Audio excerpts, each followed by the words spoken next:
Minneapolis. 75 years old, and I still wake up with a little guy saluting me. It's the Wake Up Call with KB and Andy. Wake up! Wake up, will you, pal? They need a wake-up call. Someday this country's gonna wake up. Wake up and smell the coffee. Yeah, thanks for waking up with us. You know, it's a Wednesday, hump day edition of the Wake Up Call. He's Kevin Bowen. Thought he was going to wear a hat today. You tricked us all. I'm Andy Sweetie. Mark Dykton producing today's effort. You know, we got you covered for the next 3 hours. Pacers winners, tons of college basketball last night. Good morning, fellas. You feeling good on this Wednesday? I am feeling great. It's not often I think you sit here in mid-November and I'm like, damn, that was a fun, entertaining, edgy, intense NBA game. But that's exactly how I felt watching the Pacers last night. That's one of those ones that I feel like we'll get to March and April, and I think we'll actually remember that one. You know, there's not many in an 82-game season where you think back on, but they handled the chaos beautifully in Philadelphia. A lot of chaos on and off the floor You're last night. You're not going to remember Orlando coming up? Probably not a lot of Orlando Magic basketball. Don't really know if I'm going to go too deep, and I guess maybe the Spurs game. Sure. Wembanyama had a quiet-ish night, but it was a fun game last night. Fun, and again, Haliburton, he's incredible. We're so lucky to have him, and he was outstanding again last night. So plenty to react to on that front. Really looking forward to Dane Brugler joining us at 8:30. NFL draft analyst for The Athletic. I feel like it's kind of always a good little bye-week tradition, no matter where you're at. And then I think we all can agree the Colts, they certainly still have a chance playoff-wise, but the long-term vision is very, very important for this franchise.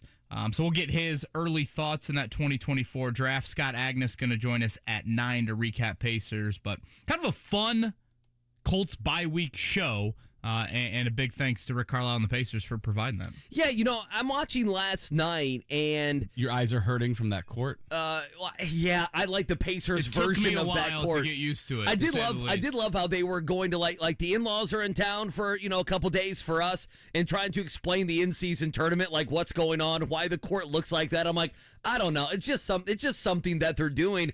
But last night was one of those games where you didn't really know. You thought the Pacers would come out like that, right? Didn't you? I mean, come on, we know this team, but you also thought, okay, the Sixers are a better team. We find out, it's still a road game for the Pacers. We find out that Joel Embiid, not only did he play, but he played a lot. He played 38 minutes last night. Credit to him playing in all seriousness. 39 points, 12 rebounds. So he continued. I mean, that's got to be up to now in his career, 32, 33 points a game against the Indiana Pacers. But there was just a great energy to the game.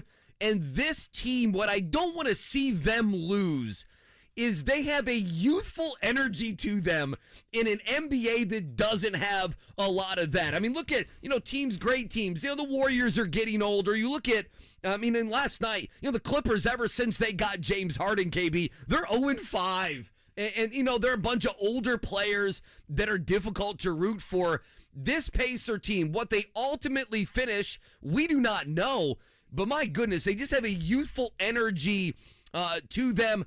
Haliburton, especially in the first half, was a star. They fixed so many of the things that they did wrong the other night, including rebounding the basketball. We can get to those stats as well. But, the Sixers made a run at them, and they made a run right back, right? They hung with them and ultimately played better in the final moments. And that's my thing, Kevin. It's just they have a youthful energy to them that is so difficult to get in an NBA, a long season, an 82-game season. Yeah, and if you don't mind, Andy, I might add one more on top of the youthful energy. I think they also got a little bit of an edge to them. Sure. I'm watching the halftime interview last night, and it's Obi Toppin and Jeremiah Johnson. I don't view let's be honest. Obi Toppin is in a contract year as a former top 10 pick, and he has not lived up to the hype. There's a lot of individual importance for this season with Obi Toppin here in Indiana. And all of a sudden, I'm watching halftime, and I'm thinking he's going to bite off JJ's head, talking about, We've got to win this game. Siri did it again, taking the watch off. Sorry, go ahead. Something about you talking Pacers gets my watch all hot and bothered. I'm like, Something's going on over here. Siri named Siri on your watch, or is it something else? Is it called Pacers? It's called Kevin, I guess. Just That's what it quick, is. Siri aside for a great story. When my wife and my father-in-law did their first look, the father of the bride sees the wife or sees his daughter for the first time. There's tears. There's a photographer there. There's a photographer there in your face to capture every moment. Exactly. They're walking to meet each other, and next thing you know, Siri goes off. Whose watch was it? Was it the photographer's? Of course, my father-in-law. Oh, okay, that's fine. Yeah. No, I think nothing really sums him up more than that. What did you say? What did you need? I could not find that. I think it's youthful energy plus edge, though, with this team. Like confidence. Obi Toppin is talking to Jeremiah Johnson at halftime, like, we've got to win this game. I mean, it's November 14th. Like, it's the 11th game of the season. Right, you don't have to win this game. But, I think it was part of the reason why I was so confident in the Pacers yesterday is I felt like they would treat it like that. And they did. I thought Rick Carlisle, how he handled Haliburton early was really interesting to see. And, NBA coaches can get so stuck in their rotations. Tyrese exits here. He goes in here. He's used to this. He sits until 6 minutes to go in the second quarter, and he plays X amount of minutes at the second unit. Last night, Pacers get off to a great start. They're up, I think it was 14-6. Boom, timeout by Nick Nurse. Halliburton exits at some point in the first quarter, and then it starts to get very slippery and ugly for the Pacers very quickly in the first quarter. And Carlisle's like, Halliburton, you got to go back in. And it was one of those moments where I'm like, damn, I mean, that's not the normal rotation of how the Pacers handle things. And I think Carlisle almost coached that game in a way of like, no, this one means a little bit more. Again, they handled all the chaos from Jaylon Smith, how that wasn't a foul as he gets sent to the hospitals beyond me. Well, he's laying on the ground, too, for 2 possessions. Yeah. He's on the ground for 35 seconds. Of play? Yeah, I thought Carlisle might get a technical. If I thought nothing else, you had the weird concussion protocol for Tobias Harris. All of a sudden, the Sixers get to shoot 2 free throws 3 minutes after the play happened. Obviously, Embiid is being Embiid. And Turner's being Turner, and then a flip switches midway through the fourth quarter. And that's one of the best, I think, half quarters, if you will, that Myles Turner's ever played. And that might be a bit hyperbole, but Embiid was doing to him what he usually does. Constant foul trouble. Turner can't stay on the floor. Turner had 5 points. He ended up with 17 in that stretch. Right. Embiid's put up another 30 and 15 night. In the first 5 minutes of the fourth quarter, Andy, Embiid's off the floor. Turner's on the floor. And it's very quiet. Turner can't really do anything. The Pacers in general can't pull away. We always say this, and I go back to the LeBron Pacers playoff series from a handful of years ago. How do you handle the non-LeBron minutes? Can you win those minutes when that guy's off the floor? Maxey dominated the other night when Embiid was off the floor. So last night, start of the fourth quarter, I think it was a tie game. Maybe Pacers had a 1-point lead. You don't win those first 5 minutes when Embiid's off the floor. I'm like, well, there goes your opportunity. Right. Embiid comes on the floor, and sure, he gave it to Turner a little bit, but Turner punched right back and gave it to him several possessions. I thought that was huge. Obi Toppin, his best game as a Pacer. Isaiah Jackson. I mean, you can go on and on with this list. I thought Isaiah Jackson was fantastic. Because he had to play. He didn't play the other night. I did like when they had to go small. They went Mike Woodson. They went Gabe Cupps. That's what I call it. Whenever anyone goes small. I love Neesmith guarding. They look like a mid-major team trying to guard Zach Edey there for a while. That's exactly like the Western Carolina in the 116 game. That was. What's wrong with Western Carolina? I just pulled them out of my. Is there something? They beat Notre Dame on Saturday. Well, maybe Notre Dame. Yeah. Who does Notre Dame have next? It's a good Western Carolina team. They got the Fighting Bruce Pearls tomorrow. Oh, do they? How did that game come about? Is that just is that part of some sort of shootout? Legends Classic in the Barclays Center, I believe. By the way, did you stay up for any of the Champions Classic last night? Stayed up for a little bit. How far did you make at the 10 o'clock tip-off between Kentucky? I did not make it all the way to the end, but it looked like either. Hunter Dickinson was pretty dominant in the second half. Yeah, shocking. Kentucky has no bigs. Hunter Dickinson. That's one of the bets I got. By the way, our over hit, your Indiana Pacer plus 5.5 hit. Yeah, we made you some money last night, right? We did pretty good. I think this show gave out 3 out of 4 winners. How about that? You mentioned this earlier. Obi Toppin, 27 points last night, Andy. Like, to me, watching Toppin last night, that was him just strictly playing to his strengths. Of like, I'm an athlete. I'm going to cut. Tyrese is going to find me, and I'm going to finish at the rim. I don't know if did he make a basket outside of the circle? He did make 1 3. He made 1 3. He made a 3. Other than that, I would have to look at his Dunks shot and chart. layups and just being an athlete. And I thought he was vital on really both ends because, again, you asked him to kind of play out of position a little bit defensively with how much foul trouble you were in. Played 37 minutes last night. I guess we've seen the end of Daniel Theis here in Indiana. Scott Agness had some reporting. I know he's going to join us coming up at 9. He was out due to personal reasons last night. Agness, I believe, said that a buyout will be agreed upon between the Pacers and Theis. So, selfishly, I think I was kind of hoping for a trade, get something. But we'll get Scott's confirmation on that. But again, a great win. Great win last night. 7-4 on the year, 132-126. Tyrese Haliburton is one of the best players in the NBA. Period. How about your man McConnell talking to the crowd? Give him a little shh to the crowd. How about that to the Philly crowd? Let's go. I love when he talks to Embiid. I love when he talks to Embiid.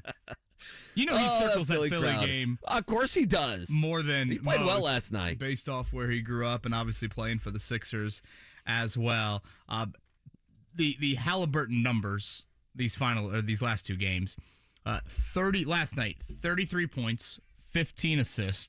Assists became an NBA stat, I think, in the late 70s, they were saying. 32 assists and no turnovers for Haliburton in the last 2 games. That is the most assists in back-to-back games with no turnovers in the history of the NBA. It's unbelievable. History of the NBA. I mean, it's just unbelievable. It really is. I mean, turnovers happen. I mean, everybody turns it over. And it's not like Haliburton is a game manager out there dinking and dunking. He's throwing what you would label risky passes for 98% of the players out there. Oh, sure. When a guy's cutting to the basket, when you're in transition, he's throwing lobs, full court pass, jump last passes, all those things. Find me more valuable players to the respective NBA teams. I legitimately don't think you can name more than 2 or 3. Yeah, he's plus 19 last night. And what he is you said this a couple months ago. We were talking about the Pacers when I started on this show. And you just, and I'd watch Haliburton. Obviously, you guys have watched every dribble that he's made. And you said you can write him in for, and I think at the time you said, what was it, 21, 22 points and 10 assists. It was something like that. The numbers, whatever. And you were right on that. You can't. He is Mr. Consistent, okay? There's no doubt about it. But he's better than that.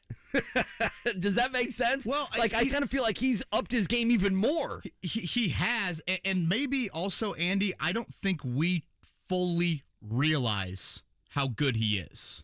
And my hand is raised with that. Well, I think most people that watch the NBA don't. And I forget who asked me this. I don't know. It might have been Jimmy Cook on a Friday when I hopped on with him. But aesthetically, it's not the most beautiful thing with Haliburton because the jump shot's funky. Mm-hmm. He's not going to dunk all over you. Right. He's not, if they had a 40-yard dash of NBA point guards, he's probably not winning that. So it's not the athletic trait highlight reel show me on It's not a Derrick Rose, Russell Westbrook John type Morant, of body. Right. Even De'Aaron Fox's speed, some of those guys. But literally, when you look at the numbers, it's absolutely insane. This year, he is averaging 24.7 points, and that is 12.5 assists. That is an NBA leading. So if you just said he assists only on 2-point baskets, which we know is not true, but let's just play out that math. 24 points, he scores himself. 24 points, he assists on nightly. Andy, that is 48 points directly from him making baskets and him passing the ball to guys making baskets. I'm trying to think. And he averages two turnovers a game. Yeah, I know. I mean, to me, the lack of turnovers in the way they play. I mean, how many more possessions? You play the Pacers. That's why yesterday we're looking at 240 and a half. I'm on DraftKings looking at 240 and a half. We had that with 2 minutes to go. We had a couple minutes to sit back and enjoy our cash. But yeah, I mean, I'm looking through. I mean, maybe the Joker in Denver, but I mean, they're a loaded team. Perhaps LeBron. I mean, that would always be one, but there's Anthony Davis there.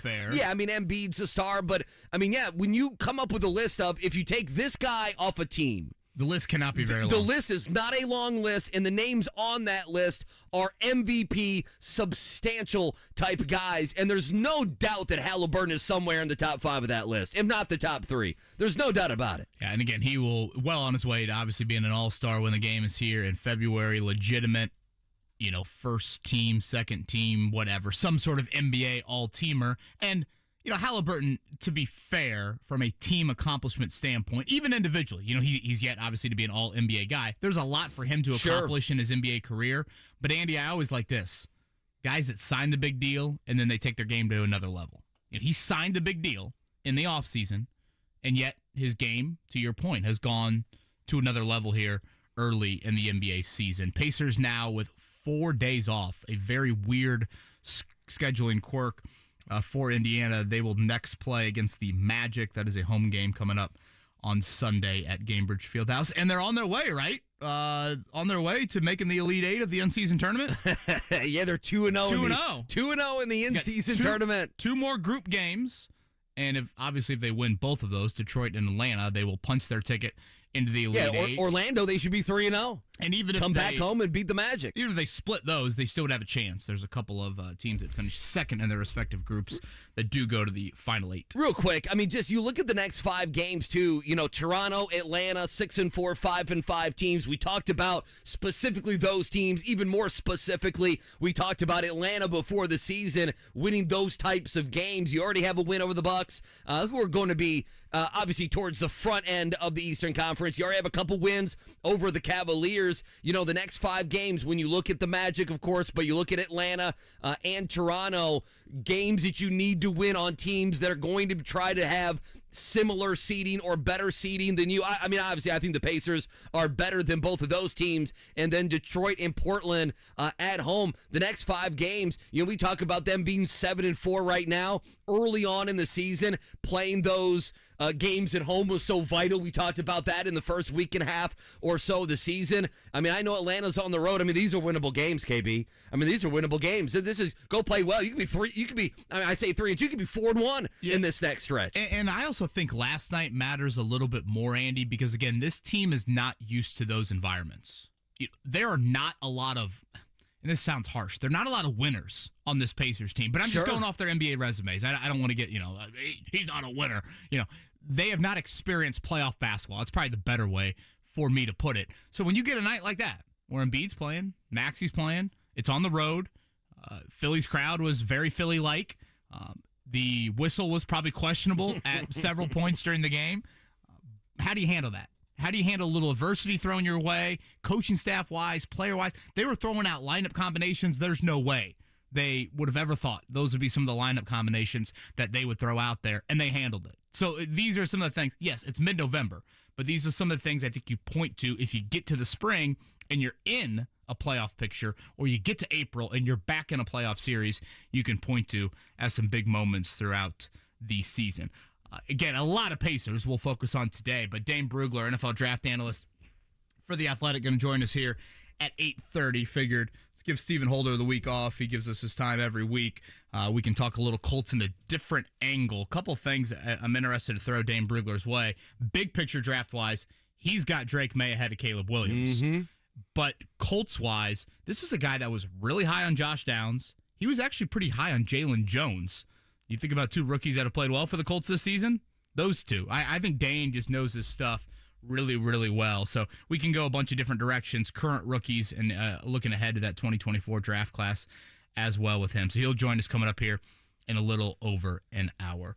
Good Wednesday morning to you. Thank you for spending it with us. I'm Kevin Bowen. He's Andy Sweeney. Mark Dykton on the ones and twos. It's the wake-up call. KB and Andy.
Morning Checkdown. On 93.5 and 107.5 The Fan. All right, morning checkdown. Obviously, we have to start last night in Philly. 132-126. Pacers winners over the Sixers. Pacers moved to 7-4 on the season. Post-game, rebounding, playing hard. Lots of topics. Here's Rick Carlisle. This is the ultimate environment to play a regular season game of this magnitude. There's equals, but there's none tougher. And so we had to be up to the mental challenge of playing through some difficult situations, along with two great players and a bunch of hard-playing guys. And our guys got the job done. So I'm very proud of them. This is a huge win in the tournament. Thought that was some good words from Carlisle. You rarely hear Game 11, a coach like we mentioned talking about such a big win. And then quickly, you mentioned Turner playing so well in the fourth quarter, ending up with 17 points. I think he had at least 12 points there in that final quarter. Here's Turner post game. I think my teammates, especially Tyrese, kept saying, "Hey, big second half, and we're gonna need you." And when you have guys that believe in you like that, it makes it easy. And just from a personal standpoint, just trying to manage your emotions and frustration. That's why I do all the meditation stuff I do. That's why I focus on my breathing. That's why I've just worked on myself so much over the course of the past couple of years. And that was me a couple of years ago. I probably would have taken myself out the game, but it's 4 quarters of basketball. I think pretty honest right there by Myles Turner. We'll obviously talk a ton about Haliburton and Turner today, but Obi Toppin with 27 points. Again, just playing to his strengths, attacking, finishing at the rim, frankly, just being more athletic than pretty much everybody else on the floor. And Isaiah Jackson, it won't look like it in the box score, but on a night when Daniel Theis is out due to personal reasons and it sounds like has played his last game with the Pacers, Jaylon Smith gets sent to the hospital. You get foul trouble galore. Isaiah Jackson, I didn't think he backed down from facing Embiid. It wasn't obviously, smooth sailing the entire time. But some big minutes from the Kentucky product. I was skeptical of Isaiah Jackson, just like on this team in general, and he doesn't play every game. But he busts ass when he is in the game. I will give him credit. He doesn't mind. If he doesn't play against Orlando and they need him against the Atlanta Hawks next week, he'll come in and get you 15 to 18 minutes. And one thing I liked about him last night, again, Embiid's going to give it to you. Like, you sure. Just accept that, which I know is easier said than done. But there are moments, hey, try to beat him down the floor. And I thought Jackson did that a couple times. He was active. It's like, all right, play to my kind of athletic, wiry body. Don't try to play to... You can't make a free throw. 280 pounds. Well, he was 5'8". It just felt like he missed too many free throws. Well, when you miss 2 in a row, the whole stadium got Chick-fil-A nuggets. So oh, is that what it was? I can understand why those were the loudest cheers of the night. Did the Pacers do night. Anything like that? We gotta get that cooking. It's an absolute must. Get a free slice somewhere, chicken sandwich or something. The Bulls got 100 points. You get a free Big Mac usually. Oh, yeah. So, yeah, we need that. I mean, they can't do that this year anymore. There might be a trouble for the Bulls. I know they're not going to get. Well, here's the thing: often. you can't do the 100 points because that used to mean something in the NBA. Oh yeah. And now if after you're 3 quarters, now if you're scoring 98 points, everyone's like, "What's wrong with your offense? What's going on?" 125 points. There's a free taco. Last night, you had the Champions Classic in college basketball, kind of a marquee night up at the United Center. Duke, for the most part, controlled things with Michigan State. Michigan State did make a great run in the second half, but Duke pulled away late for that win. And then in the second game, it was number 1 ranked Kansas with a big second half. Hunter Dickinson, what was the final numbers? It was like 27 and 21, I think it was. 27 and 21, yeah. Just a huge night for him and his, I guess, first big game with the Jayhawks as they beat Kentucky there. But that, to me, is like a decent performance, right? For Kentucky. I know that sounds weird. Yeah, but well, okay, so Kentucky is obviously young. They're ranked like 17th. Yeah, and like Rob Dillingham, one of their freshmen, was good. Reed Shepherd was good. DJ Wagner, Duane Wagner's son, he had his big recruitment and everything else. He was not good last night. Kentucky, just plain and simple, has 3 7-footers. 2 of them injured, 1 of them not eligible. They've been waiting nearly 50 days from the NCAA to find out about his eligibility, and so they don't have any bigs. I mean, that's why last night I said 17.5. Hunter Dickinson was a lock, and he had that almost by halftime. He had that early second half. Again, Kansas going to play at Indiana coming up here in about a month. Just quickly, Michigan State, any worry there? Well, I mean, at all. I know Duke's a good team, so that's a good loss, but they are 1-2, and I thought they could be a Final Four team. Yeah, I'm curious to see, I guess maybe not necessarily Butler on Friday, but they will continue to challenge themselves in the non-conference because it's not like that many new guys. Michigan State brought back a lot. They aren't this, transfer portal put together team like maybe some of the others in the top 25, and you expect a little bit of growing pains. How about the Big Ten in general, though? I mean, you've got Michigan State with 2 losses. You've got Wisconsin with 2 losses. Maryland with 2 losses. It's November 15th. 3 teams that I think you all, think of them as tournament teams, all with 2. Illinois, Iowa, Rutgers, Ohio State, all with 1 loss here early in the season. A couple local scores from last night. Boy, IUPUI got absolutely drilled by Indiana State. 96-57 in Terre Haute for the Sycamores. Michael Lewis's bunch, a rout of Oakland City. Is that an AAU team, Oakland City, or is that an actual college? I have no idea. Is it in Oakland? It's a like which Oakland? College, is there an? It's probably not Oakland. There's an Oakland like Mississippi or something like that. I have absolutely no idea. I thought it might say like Oakland City Elite or something on their uniforms. 92-51 last night for Ball State. Just to clean up a couple other things, college football rankings last night. The new ones, Georgia hops up. They go over Ohio State. They're number 1 in the country. Ohio State 2, Michigan, America's team, and Jim Harbaugh at 3. Florida State 4, our guy Michael Penix at 5. What can Washington do to get into the top 4? Probably a Florida State loss. Oregon 6, Texas 7, Bama 8, Missouri 9, Louisville 10. So that rounds out your top 10. And then maybe too late, we shall see. Ken Dorsey, the Bills offensive coordinator, fired yesterday. Joe Brady takes over. Joe Brady's been with what? The Carolina Panthers. He's most known for being the OC there at LSU when Joe Burrow and company won the national title. Yes. Nothing like the coordinator firing scapegoat. Like, remember when the Colts fired Marcus Brady last year? He's the problem. Yeah, that was the issue. That's the problem. Don't look over here at Matt Brown. No. It's Marcus Brady's problem. Marcus Brady's the problem. So, yeah, you could point to some offensive numbers that, like, Buffalo actually has been pretty good this season. And I also laugh about this. If they don't have 12 men on the field, they win the game. And Ken Dorsey's still coaching, right? He keeps, yeah. How about firing the special teams coach? How about that? Unbelievable. Thursday night football tomorrow night. Again, it's a good primetime slate here in Week 11. I love the AFC North primetime game. I just love the look of it. Bengals and Ravens tomorrow night. It's such a big game for Cincinnati. Huge. I mean, if the Ravens lose that, come on, it's 2 straight. And we'll look at this a little bit closer, but both those NFC or AFC North matchups this week, Bengals, Ravens, Steelers, Browns, some big Colts implications on that. Mark, did I see Justin Fields back in the starting lineup? Sounds like he's going to be back, barring a disastrous practice today. He should be back in the lineup to take on the Lions. We were thinking Lions with our survivor pick. Should that change us at all? I think you should still go with that. Matt Eberflus has never won back-to-back games in his coaching career with the Bears. So really? Yeah.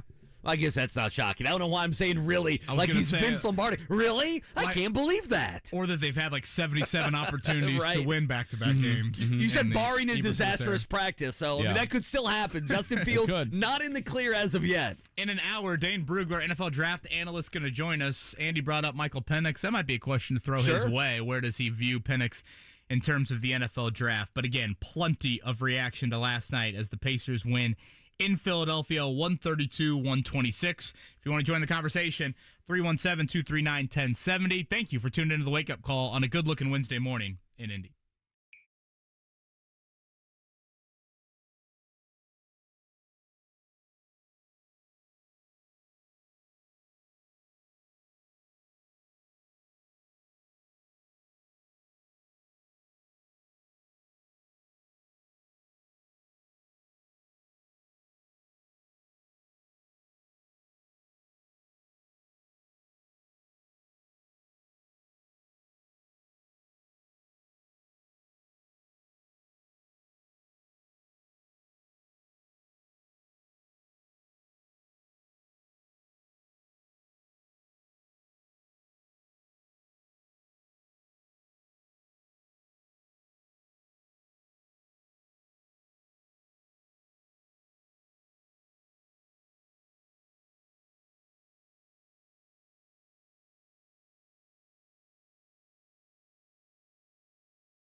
Wake Up Call with KB and Andy on 93.5 and 107.5. The Fan. Dane Brugler going to join us, 8:30, Scott Agness at 9 o'clock. I was laughing. We didn't talk about this during the morning checkdown. We had other more important things to get to. But last night, Rudy Gobert being put in a reverse sleeper hold by Draymond Green at the 10-17 mark of the first quarter. No one had scored yet between the Timberwolves and the Warriors. It was there in Golden State. By the way, Golden State's like 1-4 at home, if anyone cares. But Klay Thompson and Jaden McDaniels got into it. I guess Rudy Gobert looked like stepped up. It's just a bunch of players, and out of nowhere, your boy Draymond Green puts him in a headlock. So there's going to be a fine and a suspension, I'm sure. That was quite the headlock. I mean, Draymond's really given was. up, what, As a pro 7 wrestling inches? fan, that was expert technique, by the way. Did you see Steve Kerr? He was almost doing a Van Gundy hanging on to Morning's leg. Like, he was like, whoa, we don't need to do this 90 seconds into this Point game. hasn't been scored yet. 0 points scored. Is it bad? The first thing I think of is, wait, is Klay Thompson sleeping with Jaden McDaniels' girl, or is Jaden McDaniels sleeping with Klay Thompson? Well, yeah. And I hate to do this. I mean, 0-0. What? No, there's beef there. What happened? Something happened on Instagram, right? That has got those two. warm-up beef? Yeah, something had to happen. And then the other thing I always You think took our of ball rack and brought it to your side of the court. How dare you? is can you think about Rudy Gobert without the COVID stuff? No. Can you? Touching the phone. Because he was the first one. I honestly feel bad for him. Well, I mean, that's fine. Whether you feel bad Hindsight's for him or very not, 2020 looking whether back you on feel bad for him or not, unfortunately, when I think of Rudy Gobert, I hate to say it, it's the first thing I think of now. Hindsight is 2020, and Rudy Gobert is 2020. That's what I think of. Look at that. Is it crazy that I thought about driving in? I'm like, man, should Mark put together a montage for the Pacers game last night? Is that overreacting a little bit too much to the win? I just think that one means a little bit more. I know it counts for one in the standings. It's a big one win. up for the Magic game. How about that? But there's just you had to deal with so much just kind of BS throughout the game. Well, you could have lost the game. I mean, it looked like, okay, in the final 6 minutes, Philly makes the run. I mean, they it's take tied control. when They win the Embiid game. comes back on the floor. Yeah. I'm like, all right, here we go again. We know how this one's going to end. And again, I thought Myles Turner, we played the audio a few minutes ago, extremely candid. And I'm paraphrasing here, but Myles pretty much said, old me does not react in a positive way to how the first 3.5 quarters went. But over time, he has realized, maybe it's more mentally, honestly, than physically of, I can punch back a little bit in this matchup. And he did that to close it out. Again, Haliburton, when Haliburton, did you guys ever watch the TV show Arthur growing up? Oh, hell yeah. Yeah. Literally, my favorite aardvark out there. Frankly, I don't know if there's any others that I'd put it on his pedestal. When Haliburton starts skipping, I think he's Arthur. And he was skipping early last night. Okay. He was skipping around the floor in celebration mode. I'm like, this dude, just follow him. Literally, follow him. Like, he's just going to lead and lead and lead. He did that with his scoring. He did that with his passing. And again, on a night where even the other guys, Andy, that you would think about, Buddy Hield. Off shooting night. Right. Mathurin. One of those where Carlisle clearly wasn't. Mathurin wasn't good. Carlisle was not in the Mathurin mood last night. Which I understand. Other guys were playing better. You've got all your bigs that are in and out of the lineup. You didn't even have like the big bench night from Neesmith scoring. Nemhard kind of had a smaller role than usual. You still are able. Does that bring you down memory lane? Just skipping around right there. I feel like I just turned on PBS. Well, he was talking to the crowd and everything else. He was. The Philly crowd brings it out, man. Again, what I said at 7:05 today, it's such a joyous song. It's a youthful, energetic team. And can they keep that going through 82 games? I mean, obviously, we're 11 in. That's going to be difficult. We'll see if they do. There are going to be injuries. Please, God, have it not be to Haliburton. But there's don't just even go there. I need 45 wins. There's just a youthful excitement with this team.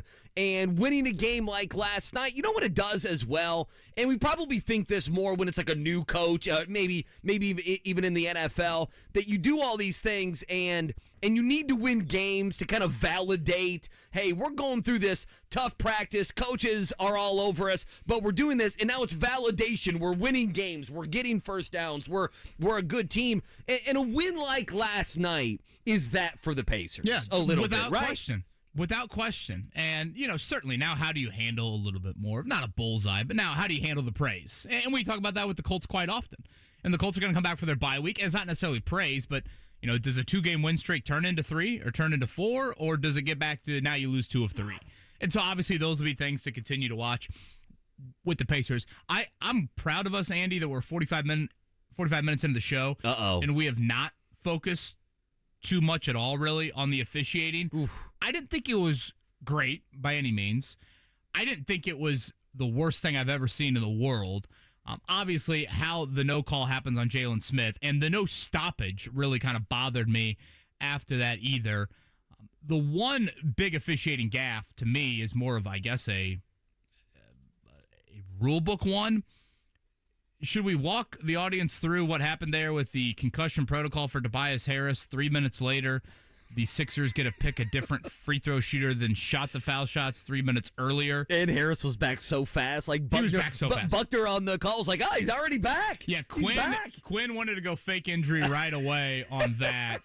Then he's in the locker room. I'm like, Quinn, maybe a little premature on that. But then sure enough, he did sprint out of there like Paul Pierce in a wheelchair.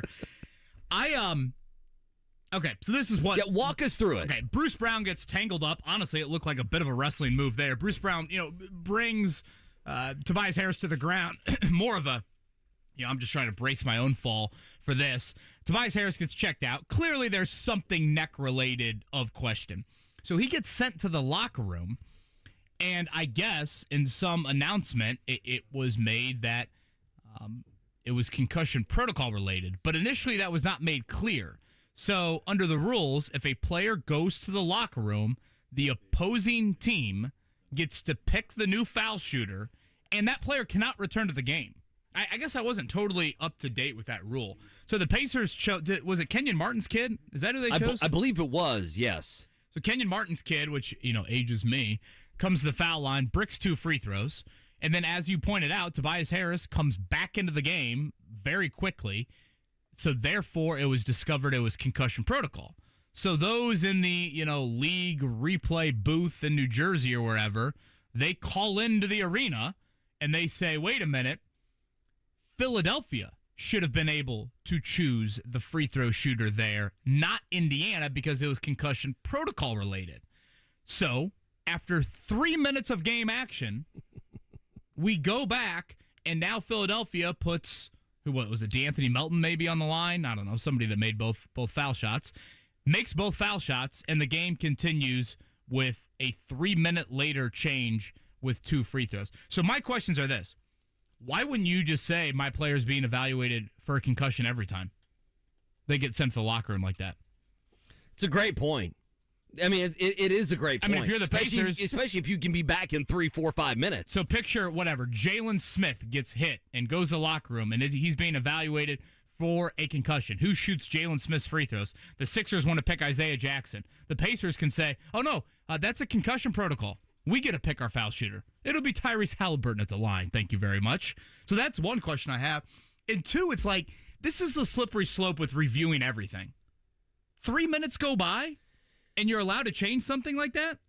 Okay, so the thing that came to my mind, and yes, you should be exasperated, and we're going to get this Carlisle sound. Where's the statute of limitations a little bit with that? I mean, the thing is, like, if there is a bad call, and now ultimately the NFL, like go back in the NFL in the Browns game, right? They didn't say that it was an uncatchable pass, but I forget what was it. They said that EJ Speed, hit the arm of PJ Walker, and what they tell you is Darryl Baker committed the illegal infraction. It just happened after the fumble occurred. So what do they always tell you? Well, we can't go back and really change anything. I mean, going back, you're right. 3 minutes in a game in an NBA. Hell, the way these two teams play, how many possessions is that? Now, Rick Carlisle did. Mark found it. Appreciate it, because I actually didn't cut this for today. Rick Carlisle was asked about this. He did it. This is about 30 seconds, 30, 40 seconds. He didn't mention this in the post game last night. Some adjustments, but the big adjustment was the disposition and the persistence and the understanding that this is an enormous part of the game. We did rebounding drills in practice yesterday. He gets to it here in a second. Nightmare. Our rebounding drills in practice. I mean, Every time you turn around, it looks like somebody's going to get hurt. But we were able to do it just to establish that, this was a necessary thing. This has got to be a habit. It's got to be a habit. And so we did a better job tonight. I guess that's not it. Well, we tried. False alarm. We tried. Well, there were two in there. He talks about it. He wasn't asking, but he talks about it on the back end of another answer. Now, he wasn't that. Where he had it explained to him. He didn't like it, but he said what you said. Did they buzz down? I mean, the NBA buzzed down 5 minutes later. Section 2. Yes, 5 minutes later, they buzzed down and said, hey, we got this wrong here. We need to change this thing up. It's probably the right, letter of the law in terms of the officials do what the rule book says. Right. The rule book, to me, just needs a major alteration with that. And I've never seen that in an NBA game. Now, if you look at the end of the night, I mean, from a foul shots and a fouls called, it actually ended up pretty similar in the game. Throughout that, but that was such a weird sequence there, kind of early to the midway point there of the fourth quarter. I thought free throws were going to cost the Pacers the game last night. Like missing them. I did. Yeah. Missing Right, them. I mean, they missed, what, 10? Lack of shooting Yeah, they them, missed 10. No, they missed, they missed 10 last night. They shot 69%. And, I mean, you look at Philly, and they only missed one. And that was one of those games. I think what I found good about this game, more so than the Cleveland game, and more so, I know San Antonio's not good, but Wembanyama came in here and didn't play very much, and hey, it was a back-to-back. There was no back-to-back in this game. Joel Embiid played his ass off. Maxey was in there. Maxey had a good second half, fourth quarter. Melton for them was fantastic. And so, this wasn't one of those games where Philly decided to sit a few guys, or Embiid didn't play last night, or it's a back-to-back, and so, you got to sit a few guys, or you got to look at minutes and that sort of thing. That wasn't the case. No, Philly treated not at all. And Andy, I kind of laughed when someone brought up yesterday, it's the in-season tournament, and Embiid's going to want to play, and I was wrong on that. I kind of laughed it off like, no, he doesn't care about that. The you think that's it? Game. You think that's it? I don't. I'll give Embiid credit for playing. I mean, how many guys do you see questionable in the injury report with the stardom of Joel Embiid, and they don't play in that game? With a national game tonight. So many, exactly, with the national game tonight. Yeah, this is a great comment here from Lord Smoke in the YouTube chat. Had Lord Martin Smoke made those 2 free throws, do they take those 2 free throws away? Can you imagine the uproar in Philly? Had he made the 2 free throws? And then they put a new guy on the line 3 minutes later and he bricks 1 and 2? Then they have to announce it. The refs Right. now have to announce it with their little microphone like the NFL guys do. And we didn't even get that, which, selfishly, I think the NBA's done a decent job with that, of the officials coming to the scores table and making an announcement of that. We didn't get that last night. I know Darren's been hanging in there for a while. He wanted to talk a little Rick Carlisle. Darren, good Wednesday morning to you. Good morning, guys.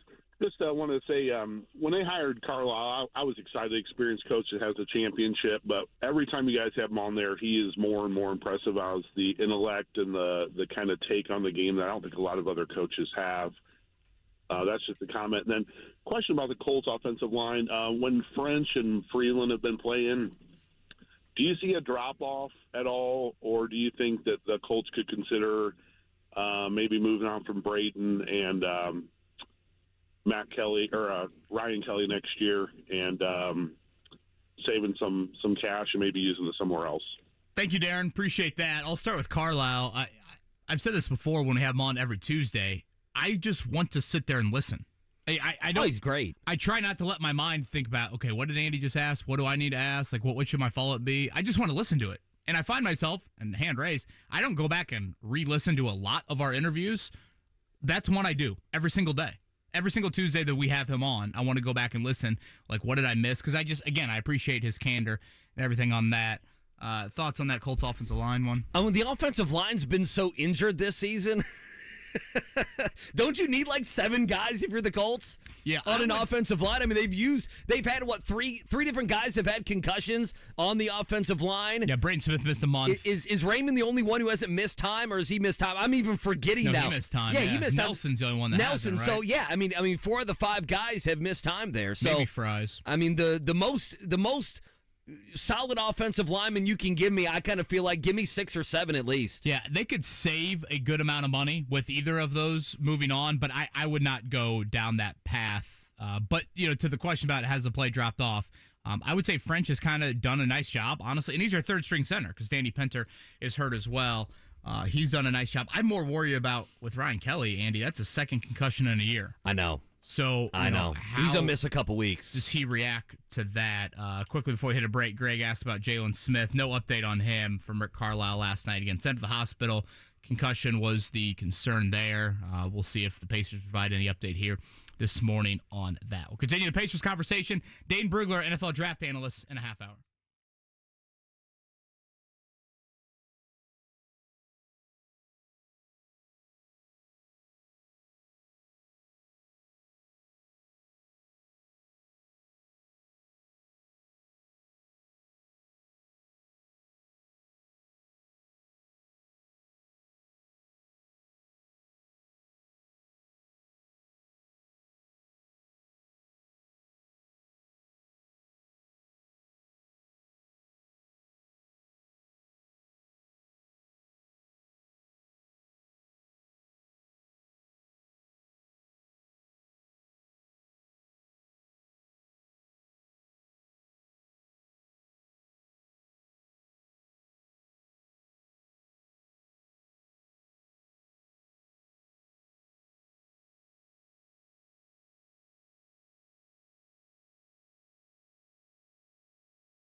Wake Up Call with KB and Andy on 93.5 and 107.5. The Fan.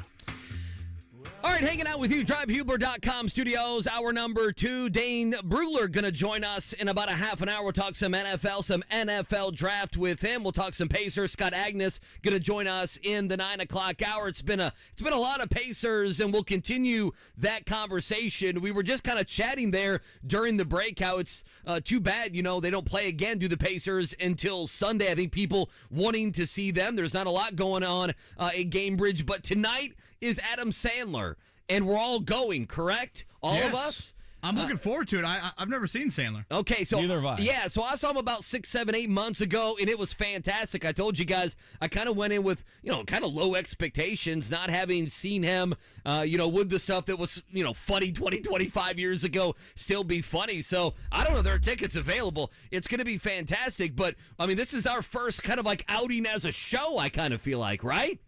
Yeah, I think Are so. we nervous about how we're going to act in public? I'm not. I mean, there's alcohol there, right? We'll be good to go on that front. Alcohol is the social lubricant. We can finally all be ourselves. Andy let took her his hair shirt off down and started flashing everybody. I think it'd be a fun Wednesday night. I'm looking forward to it. It'd be a good night. So Are we all sitting in the same area so wives can meet each other and everything? I think like so. That? We're going to be up in the nosebleeds. What do you say? What kind of what do I say to you guys as wives? Like what kind of small Probably nice to meet you. Well, yeah, what kind I've of heard small a lot about what you. kind of small talk do I bring up? I don't even know. Are you going to cut Kevin's hair? Is it going to continue to look like a cheese grater? Are you going to cut your hair? What's the deal here? Yeah, I feel like it needs to be. Should I just get it down to like a 2-guard all the way around? And then just let it grow back together? A Bennedict Mathurin, if you will, the 2-guard. That's a bad joke. Man, that's a bad joke. Boy, that one hit flat. Hopefully Sandler doesn't use that one tonight. Yeah, you're allowed to cut your hair, right? Smooth transition. Yeah. Tyler asks, why didn't Bennedict Mathurin play it all in the second half? I didn't get the Buddy Hield's not coming off the floor late. Buddy was bad. Buddy couldn't throw it in the ocean, and he turned it over a million times. That was one I was a little confused by. I thought, for some reason, like Mathurin and Nembhard a little bit, both had very short leash. And I get Mathurin's a mood. Like, Mathurin is Well, I think that's your answer. Like, there are some nights where, Carlisle wants nothing to do with him. But I honestly thought, I don't know, I guess Buddy for floor spacing. But, again, it's not like Buddy earned those minutes there late. Yeah, I was surprised in a game like that. I mean, I guess it's good they can score 120, 130, and plus without Buddy Hield being great. I don't know. Is it Mathurin 16 minutes? Maybe his defense? Maybe the fact that he had no rebounds? I'm just looking at something other than scoring where it's like, come on, man. I guess it seemed like he gave other guys chances and not really Mathurin. Like, again, what was Buddy doing to necessarily earn all that clock there late? But, again, I think even for a guy that's obsessed with Mathurin like I am, that's a little nitpicky after a win like that. Some of those finishes that Obi Toppin had at the rim last night, Andy, like, you forget how freakish athletic he is. His best one of the year was a couple games ago where he did the reverse, where he started to jump on one side and then did a reverse dunk. And like 10 years ago, like Hakeem Olajuwon in the dunk contest would have been falling out of his seat giving a 10. And Obi Toppin's doing that on a Tuesday He makes night. it look so easy. Again, obviously Haliburton and Turner deserve a lot of the accolades and headlines from last night, but Toppin, just outstanding. I thought his best game as a Pacer, and I thought Andy, he kind of played within himself.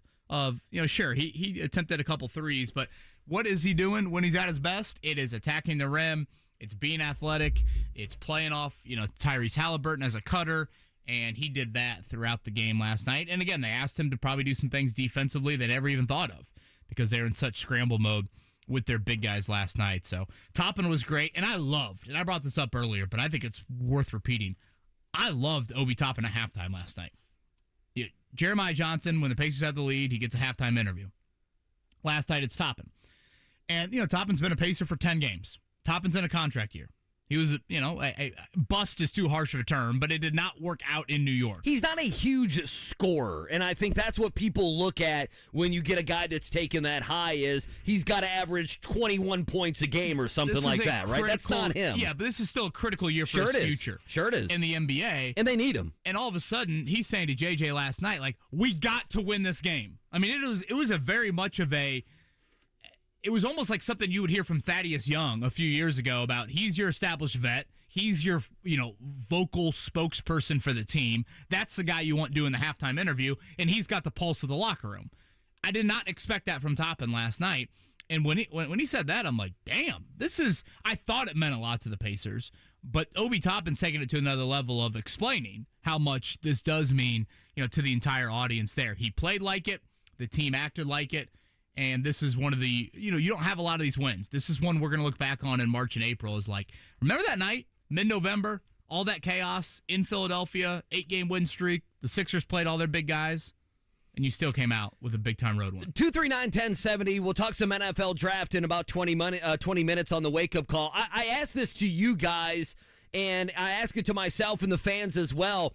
I know within a season, you can feel like you felt last night, but I go back to this team is together. They have a great energy. They have a star, right? I think that matters. They're multiple. They have different guys. If a couple guys don't bring it, you look at Mathurin, even you look at Buddy Hield, 2 points in 29 minutes last night. There are other guys that can step up, and you have proven, whether it be Cleveland with Donovan Mitchell, whether it be last night. I mean, really, the only stinker they have is that, what was it, a Friday night game against Boston? I mean, and given that it was a Friday night, we didn't talk about it, basically. Again, if you want to nitpick the Chicago loss you should, a little bit. It would have been nice to have won that game. The Charlotte game got away from you later. Sure, I mean, so there's probably a couple games in there, but the bad vibes have been erased immediately. They have not let it fester and become, 3-4 straight losses. I ask you guys this. Just the feel around the team, the feel that you have for this team, I'm going to use you as an example, is the best since when? Oh, long time. I know. Since when? And I know it's difficult to pinpoint, but it's been, like you answered it immediately, it's been a long time. That's what you're feeling here with this team. Yeah, I'm skipping over the Oladipo years and going to the Paul George years because I think, at least I'll speak for myself, with the Oladipo years, I always thought there was a defined ceiling. Sabonis and Turner are not going to work out. Right. Like, that's just not the way to go. I never thought Oladipo had staying power as a star. I just think, and obviously the injury sped up this process, but I just never felt like that body, that style of him as a player would last into his late 20s, early 30s. And again, unfortunately, the injury played itself out. But even then, Brogdon, look at the injury history. Right. Karis LeVert, unfortunately, same thing. Same thing, yeah. I just never felt like that was a group that was going to be a 5-year group with 3 deep playoff runs, or however you want to define You didn't think, hey, they could be a 5 seed. This team, you feel like, hey, they could be a 5 seed. Well, and I'm using that as an example because it's a long season. Well, and I also look at this year's group and think 5 seed, Andy, but I also think 5 years down the road. Like, I feel like there's legitimate hope for the next, again, handful of seasons, and I don't know what the ceiling is. And that's the beautiful part of it. And, youthful energy is obviously something a fan base can get behind. And last year, certainly the Pacers fan base was behind that. And I, brought up the phrase a lot, entertaining losses. And to me, that lexicon, if you will, that's gone. Like, right. Yes, there is youthful energy, but there's also edge. And I go back to those Toppin halftime comments. I go back to Haliburton. Every time Haliburton's asked big picture, he's like, guys, I've never won.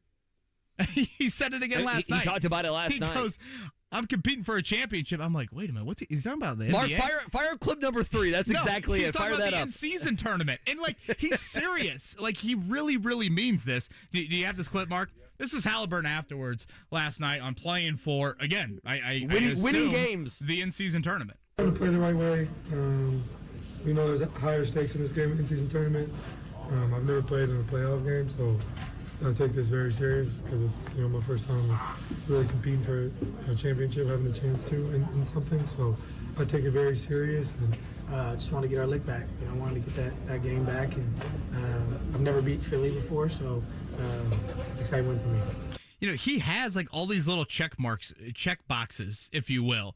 In his brain, it almost seems like night in, night out. He had never beaten. I don't think he had ever played against the Bucks as a Pacer last week when he was injured, right? When they beat Milwaukee, and I bring that up because that's his home state team as a Oshkosh, Wisconsin native. So, again, I just feel like youthful energy for sure, but also that edge is right there as well. And I'm going to skip over the Oladipo era. Yeah, there were some great moments, but again, to me, that was always going to be short-lived. This current group, and how they've been built and the continued need to build. By no means should this be a finished product. They still need to tinker with things, and they've got the ability to do that based off where they're at, draft pick wise, cap space wise, moving people. Again, we'll talk with Scott Agness coming up about Daniel Theis here in the 9 o'clock hour. But I would say it's been a decade. To your point, I'm curious if people would agree with that. No, if they'd go back a decade, or if they'd live a little bit more in that Oladipo era. Yeah. And I don't know, maybe the IU element to Victor brought a little bit more of it. Yeah, that wears off though. To me, though, it was always going to be short-lived. Yeah, no, I figured you would go back to the Paul George years. And I think a lot of that goes to back then you knew you had a star, right? I mean, didn't you feel that way? Oh, without a doubt, yeah. And you feel that way with Haliburton. I mean, that's what you feel. And we said this, listening to that clip where he's like, I haven't won. I know he's talking about the in-season tournament. I'm sure there's a bunch of teams in the league that are rolling their eyes at that. There's a bunch of players that look at that and say, I don't care about that. It's one of 82. I'm going to play. I'm going to show up. We'll be playing on Tuesday, Friday, Saturday, Sunday. Doesn't matter. But, I said this, I think yesterday.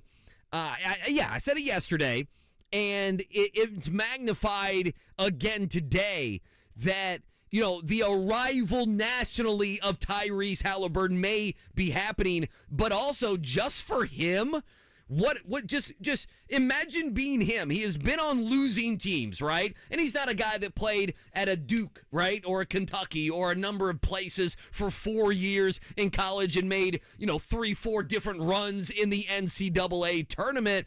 And so for him, then he's in Sacramento. And until last year, you have to go back to Mike Bibby, okay? And Bobby Jackson with the Sox.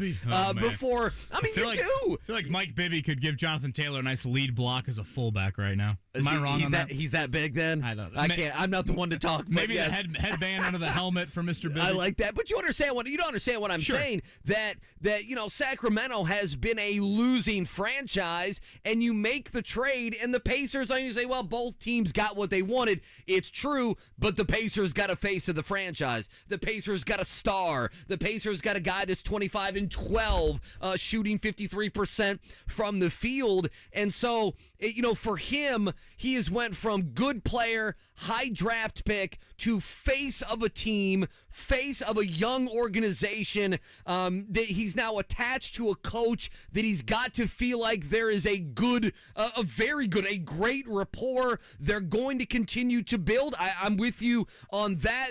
A playoff team. Yeah, and they need to. I'm just saying, for him, he's taken his game to the next level. He's being, recognized more. Maybe they do get something done in this in-season tournament, and it matters. I'm like, for Haliburton the last couple years, but especially, throwing the Team USA stuff. Right. Absolutely throwing the Team USA. I mean, he's had quite the last couple years, the last 8 months, if you will. And again, whether you go back to the Team USA stuff or you hear from these opposing coaches nightly, or even the Kevin Garnett clip that we played yesterday. Oh, there's Siri again. Andy, I was confused why you put the watch back on. I don't know what's going on. Learn your lesson. I don't learn my lesson. I want to know what the code word is that keeps setting her off. Maybe it's Haliburton. I've got to watch myself with that. I know people want leadoff Sports Center with Pacers highlights, and does Haliburton get the proper national attention? To me, nationally, by NBA people, he is wildly respected. I mean, if you listen to these coaches talk about him pregame, again, whether Kevin Garnett qualifies as someone that you listen to, or again, Steve Kerr last year with Team USA, or his Team USA teammates, at every chance they talked about, they're like, God, we love playing with him. That is just, he has that sort of respect, and I think that's going to continue to grow, even if you're not necessarily leading off Sports Center. Unfortunately, last night, what's going to lead it off? Well, it's Draymond Green chokeslamming Rudy Gobert in the first 90 seconds of a scoreless game. Oh, goodness. Didn't we do, and I'm trying to find it because I know they've done this a bunch of different times. ESPN, remember last week we did the top 25 players under 25? I mean, Haliburton was, third on that list? Right. He was third or fourth on that list. Maxey was 11th, Tyrese Maxey. And he was behind Luka in, what was it, Tatum? I think it was. Is Tatum under 25? I'm trying to. Anthony Edwards above him? You know what? I think it was Anthony Edwards. So I think he was third or fourth. Pretty good company to be with. I mean, I think he is getting respect. I mean, nationally, it's one of those things, and you know this, Kevin. And you still need to win, really earn it. Now, I think the gripe would be, does it turn into where the Pacers are more on national TV, and that turns into people watching you a little more? I think that would be a fair gripe at some point as well. I know the Pacer fan doesn't want to probably dive into that because they're probably perturbed by it. I understand that, but no, I mean, listen, people that don't follow the NBA follow about 10 players. Do they not? Sure. I mean, they follow maybe 10 players, and maybe the number's not even that high, but he is a widely respected player in the NBA. Again, the 0 turnovers the last couple games. Give those stats again if you have them ready. To me, you know, with the threes and the assists and how much he plays, and even you mentioned the first quarter, things got shaky, and boom, you put him back in, and things settled down. Him not turning the ball over and giving back the points and the assists that he gathers is, to me, a freakish stat. Last 2 games, 32 assists, 0 turnovers. 32 assists, 0 turnovers. That is the most assists with 0 turnovers in back-to-back games since that became a stat in the late 70s. In the history of the NBA. Not Pacers franchise, in the history of the NBA. Last night, 33, 15, and 0. That would be 0 turnovers again. And you look at these 2 Philadelphia games, 58 points, 32 assists, and again, a goose egg of turnovers. It's pretty good. And this is not a dude that is simply passing the ball one time a possession and then running to the corner. He handles it nonstop. He throws wild passes, jump passes, alley-oops, no looks, etc., etc. JT's been hanging in there. Had a question, I believe, in relation to Tobias Harris last night in that kind of crazy concussion protocol sequence. What's up, JT? Yeah, hi, Kevin.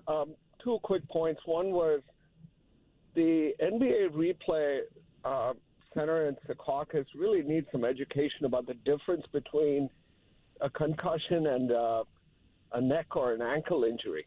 That's number one. Number two, because concussion is dizziness, confusion, headache, got nothing to do with the neck. Number two is, do you guys have any comment about the red floor in Wells Fargo?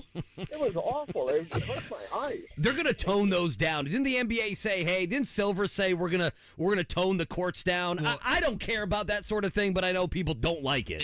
It's funny. I started watching the game last night as I was putting Max, by the way, Bally Sports app worked.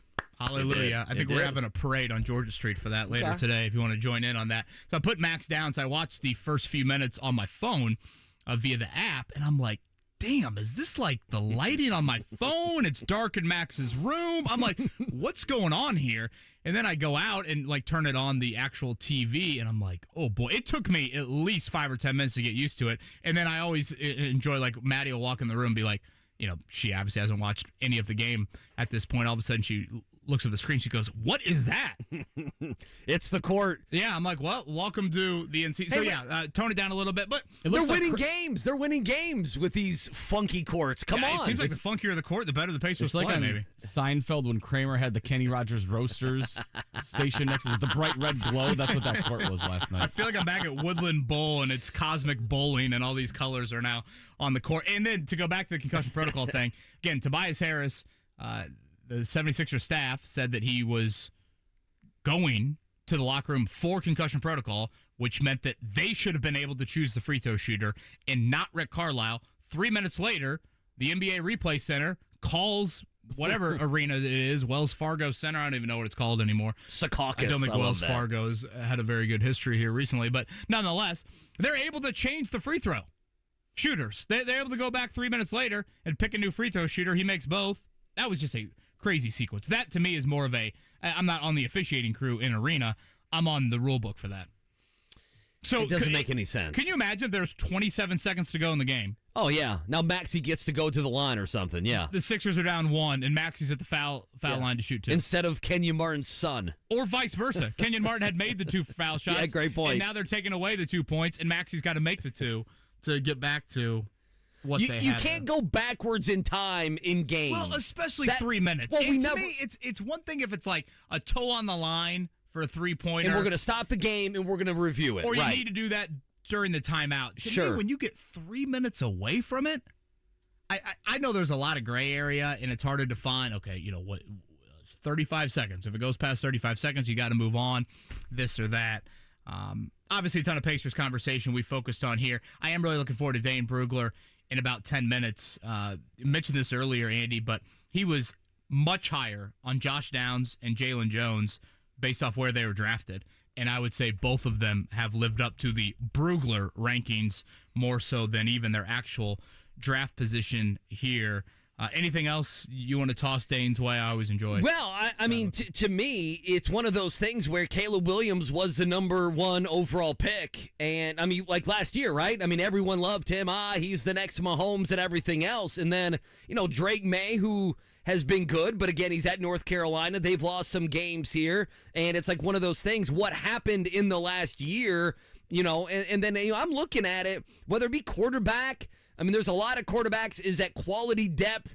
And then there are also, and the Colts may fall into this, there are a lot of wide receivers in this class. I don't know. I feel like it's a rich wide receiver class, not only Marvin Harrison Jr., but obviously he would be a key one. And the Colts right now, if they were to pick, they would be at 17. I mean, they would be at 17. I think you mentioned Michael Penix. That's interesting. And then, just in the AFC South, C.J. Stroud's been so good, and, we haven't talked about this. Will Anderson has picked it up as well, being at the top of that draft last year. He's like 3rd or 4th, in hits to the quarterback in the last, 10 weeks, something like that, especially one of the leader amongst rookies. So first couple weeks, he wasn't very good. What, against the Colts, he didn't do anything. Didn't he have one pressure against the Colts in that game with Minshew and Richardson? Yeah, back in week 2. So, we talk about the AFC South. How much does he think the Texans, a team like that, has kind of found some players that are going to be there for several years? And again, go back to what the Texans did in the draft. Obviously, they took Stroud at 2, but then they made that big trade up to get Will Anderson. And I think that was D'Amico Ryans and Houston saying as an organization, no, edge rusher is so damn important.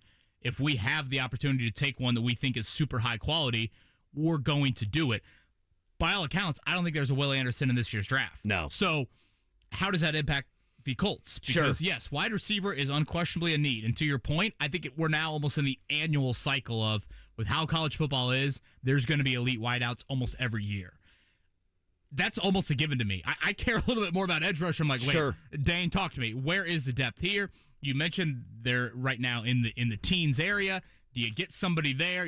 Okay, thinking back, Michael Parsons was drafted, 11, 12-ish. Kwity Paye was in the 20s. I'm trying to just kind of, think about tiers and, depth at certain positions, obviously in relation to the Colts roster. So Dane going to join us here in about 5 minutes. Before that, let's go Morning Checkdown. The Morning Checkdown. On 93.5 and 107.5 The Fan. Yeah, we'll go back to the Pacers. 132, 1-26 winners last night in Philly. The Pacers moved to 7-4 on the season, 2-2 away from home. If you're keeping score, Rick Carlisle on the win post game. This is the ultimate environment to play a regular season game of this magnitude. There's equals, but there's none tougher, and so we had to be up to the mental challenge of playing through some difficult situations, along with 2 great players and a bunch of hard-playing guys. And our guys got the job done. So I'm very proud of them. This is a huge win in the tournament. Again, Haliburton, the stat line speaks for itself, but Myles Turner, that second half of the fourth quarter, growth, punching back at Joel Embiid, if you will, with his play, absolutely vital. And then a couple other names to mention that won't maybe just jump out in the box score. Obi Toppin probably will, but Isaiah Jackson and even Aaron Nesmith, both of them at times were needed against Embiid, and I thought both of them, maybe more so on the offensive end, gave the Pacers a little bit more. Last night, Champions Classic in college basketball, always kind of the marquee November night here early in the college basketball season. It was Duke over Michigan State in the first game from the United Center. And then in the second game, it was Kansas. A big second half from Hunter Dickinson, the transfer from Michigan. 27 points, 21 rebounds. Number 1 Kansas beats Kentucky. Worry about Michigan State. Kind of a decent performance by Kentucky? What are some of your thoughts? Yeah, I mean, to me, I'm not worried about Michigan State, but they are 1-2 this season. So, I mean, when you talk about a team that I thought was going to be, a 1 or a 2 seed, I think you have to at least scratch your head. I'm sure Izzo will get things going there. And to me, I'm not taking Kentucky serious until they get any of their front court, until they get 3 7-footers, and they're going to need at least a couple of them. One of them, a big 5-star recruit in Aaron Bradshaw. If they don't get those guys back here in short order, they're going to be a team that's going to be kind of back-end top 25. So that's what I saw from last night. Not surprised by the outcomes. Locally, Indiana State absolutely drubs IUPUI. 39-point win for the Sycamores. Ball State, by the way, people have informed me Oakland City is a college just north of Evansville. There you go. I thought it was an AAU team. I thought you did. Yeah, that's what I thought. 92-51 for the Fighting Michael Lewis's. Michael Lewis probably had some buddies in high school that went to Oakland City. Mark gave us the swoosh. One more for me. Ken Dorsey fired there in Buffalo as the OC, and college football playoff rankings last night. What's this, the third or fourth unveilings? Georgia moves up to number 1, which is right. Ohio State 2, Florida State 4. Let me go. Why am I going backwards? Georgia 1, Ohio State 2, Michigan 3, Florida State 4, Washington 5, Oregon 6. Dane Brugler, NFL draft analyst from The Athletic. He joins us next.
It's the wake-up call with KB and Andy on 93.5 and 107.5. The Fan.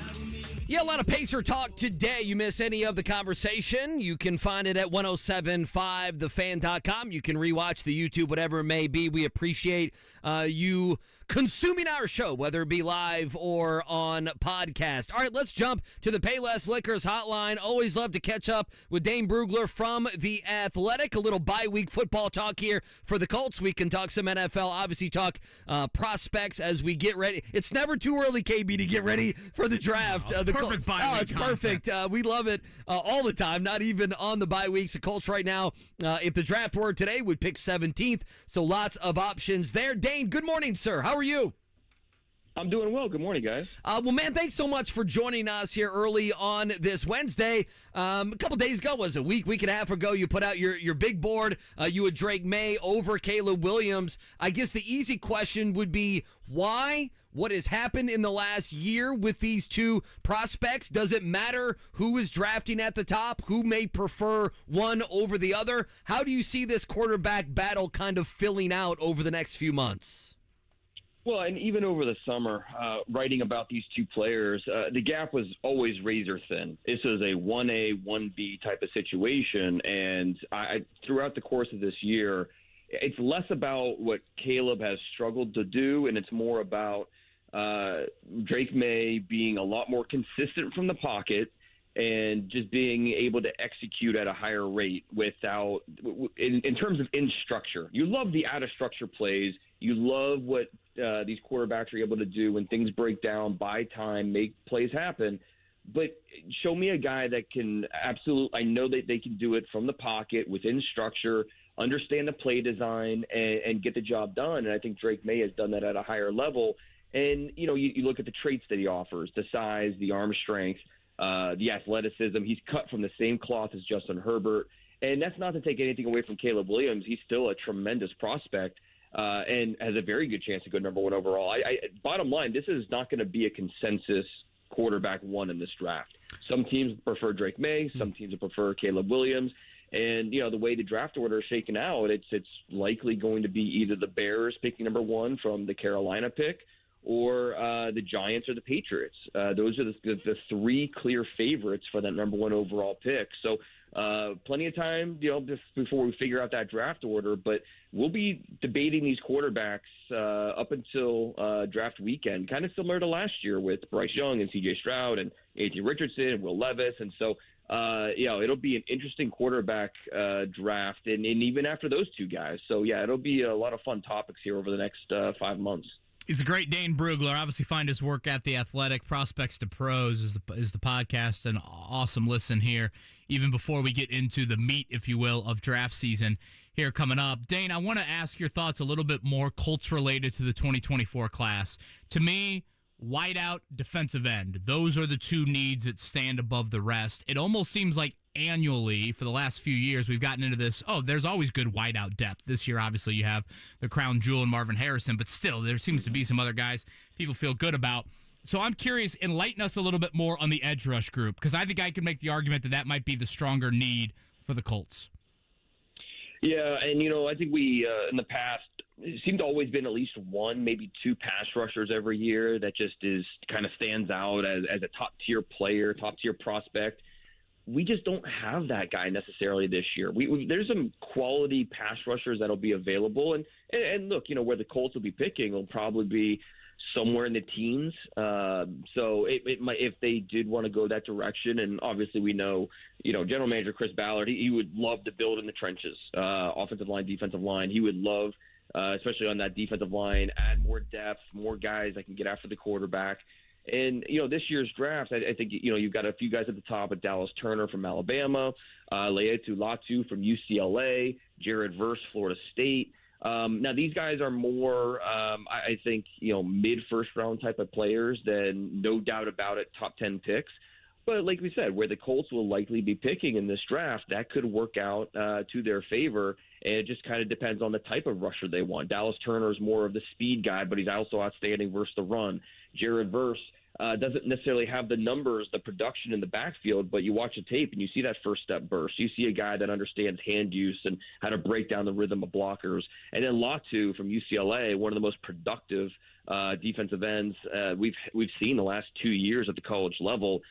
His cross chop, his technical understanding of his feet and his hands, really tremendous. And so as long as the medicals are okay with him, he'll be somewhere in that top 20 mix. So, this is another very strong wide receiver group. The pass rushers, not as much, but where the Colts will be picking could work out in their favor. Dane, I am heading to my first SEC football game this weekend. My excitement is through the roof. That will be Georgia and Tennessee.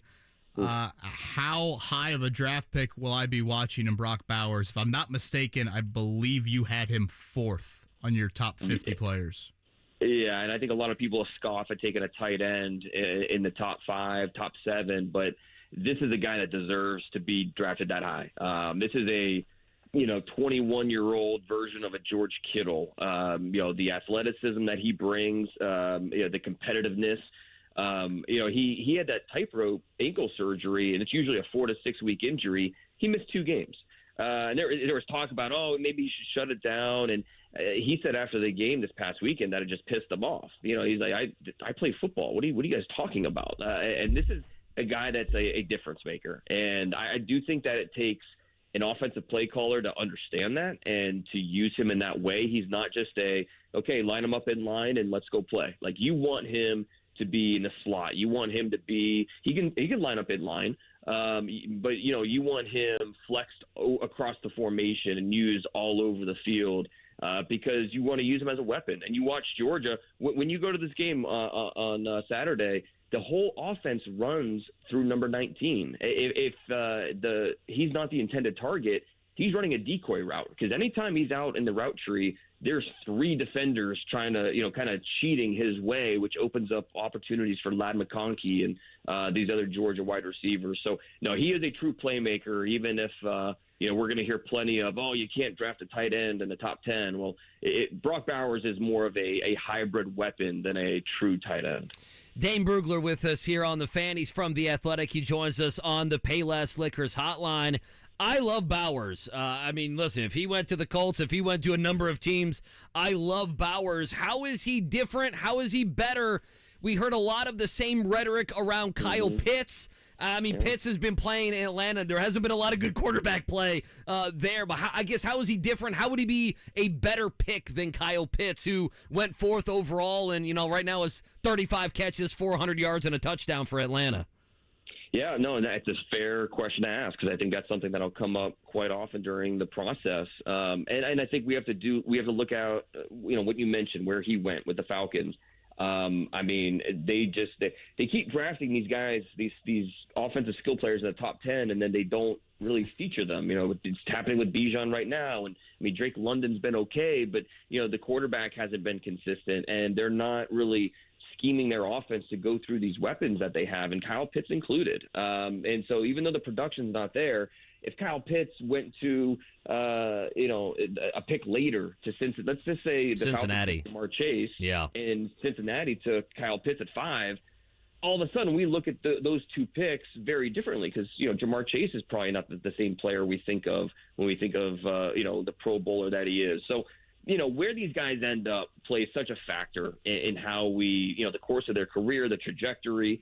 And with Kyle Pitts, I think that's more of a factor here than simply, it's a cautionary tale about taking tight ends that early. So I think that you have to look at Brock Bowers as just a weapon. But I do think, like I said, it's important that the offensive play caller is on board with, hey, this is a different type of player that we have to really adjust our game plan to make sure we're maximizing everything that he can do for our offense. Gotta think Shane Steichen would be in that boat. Again, Dane Brugler is with us You here. want him, don't you? You kind of want Bowers. I think I'm in love. Yeah. I Ballard do. wants to go trenches, and you may want to go with the sexy pick. But again, edge rush, I know. I can't get away from it too much. Dane Brugler is with us. Obviously, outstanding work over on The Athletic. Again, Prospects to Pros, that is the podcast for Dane as well. I actually want to go back to the Colts draft this past year, Dane. I hope I'm not catching you too off guard with this, so I'll bring up the names right out of the gate. That would be Josh Downs and even Jaylon Jones. You were much higher on both of those two guys. I think you had Downs like right around 40 overall prospect. Obviously, the Colts got him in round 3. You had Jaylon Jones going a couple of rounds earlier than where he went as a 7th rounder, and he's been needed and has been, honestly, I think pretty steady in the handful of games he's started. So feel free to take either of those two or both. Josh Downs, Jaylon Jones, why did you like them a little bit more than clearly the NFL did? Well, I understand why Josh Downs was not a first-round pick. He's under 5'9", he's 172 pounds. That size, with that size, I understand why, he was not, his name was not called in the first 32 picks. But anywhere in the second round, that's where I thought he was in play because, you watch his film the last 2 years at North Carolina, and he had like 200 catches. He's getting open at will. Now I think, because he is a slot receiver, a lot of teams, they have their slot receiver. Okay. Josh Downs is not a guy that you feel consistently can consistently play on the outside. So, a lot of teams with their slot options, they were set. And so I think that caused Downs to fall a little bit. But still, to get him outside the top 75 picks was, I thought, a pretty big surprise. His ability to decelerate and then accelerate is really impressive. It helps him get open. He's a consistent first down, move the chains type of guy. Consistent catcher of the football. He had well over, I think, 120 targets last year, and he had 3 drops. This is a guy that you can rely on. So the lack of size, that gives you pause. I understand that. But he's just a tough guy to cover, plain and simple, because of the way that he can get open with his athleticism and then what he can do at the catch point. So, yeah, Josh Downs, I thought, was a pretty big steal where they got him. And then with Jaylon Jones, a former really high pick, the former 5-star type of guys who didn't really have the college career that many expected. Is he a safety? Is he a corner? There's a lot more questions than answers with Jaylon Jones. But then when you look at the traits and you look at, okay, he's a really good athlete. He's physical. He's got a lot of things, a lot of raw tools that, hey, let's let our coaches get our hands on this guy, see what he can do. And that's what, in the 7th round, you take those types of swings. And I think those premium traits, he brings that size, physicality. And, when he's had his chances this year, he's done okay, especially considering where he was drafted. So, it's why teams draft traits, not production. They draft guys that have the tools and they trust the coaches to do the rest, especially in those later rounds. I think Jaylon Jones is a great example of that. Dane Brugler with us here on the Wake Up Call, hanging out with you until 10 o'clock today. Joins us on the Payless Liquors hotline. I know you liked Anthony Richardson. You liked the Colts taking him at 4. Since KB asked you about a couple other guys, I ask you, I guess, to fill in the blank. A lot has went into this rookie season. I think we have seen that he can play at this level and can do some special things. I'm also terrified at the amount of injuries he's picked up already in his very young career. How should Colts fans feel about Anthony Richardson? What did you see in the first few weeks of the season when he actually did get to play? Well, he was composed. You were worried. This is a guy that had under 400 career pass attempts in college. Would the stage be too big for him? And it certainly was not. He looked under control of that offense. He looked like he was ready to take the reins. And it's just, it's unfortunate that he had the injury. You wanted, because this is a guy that needs reps. And that's why it was always, it's not a guy that you want to sit. He needs to be on the field, get those in-game reps, understand the speed of the NFL, and then, learn on the fly. Take your lumps. There's going to be mistakes, but you understand that. And it's all about the development and getting better and better and better. And unfortunately, that's going to be stunted a little bit because of this injury. But, they made the right call, obviously, to kind of shut him down, get him right, coming back next year. You can't predict injuries, but obviously this is a player that is going to take some hits with the way he uses his legs. You don't want him to stop running. That's part of what makes him such a special player. But he has the size that you hope the injuries won't be a significant factor moving forward. Being 6'4", 245 pounds, and have that type of athleticism. That is a weapon. That's part of what made him, maybe the main reason that made him a top 5 pick. So, I'm excited for Anthony Richardson moving forward. I'm excited for all these rookie quarterbacks, really, with, what we've seen from C.J. Stroud has been tremendous.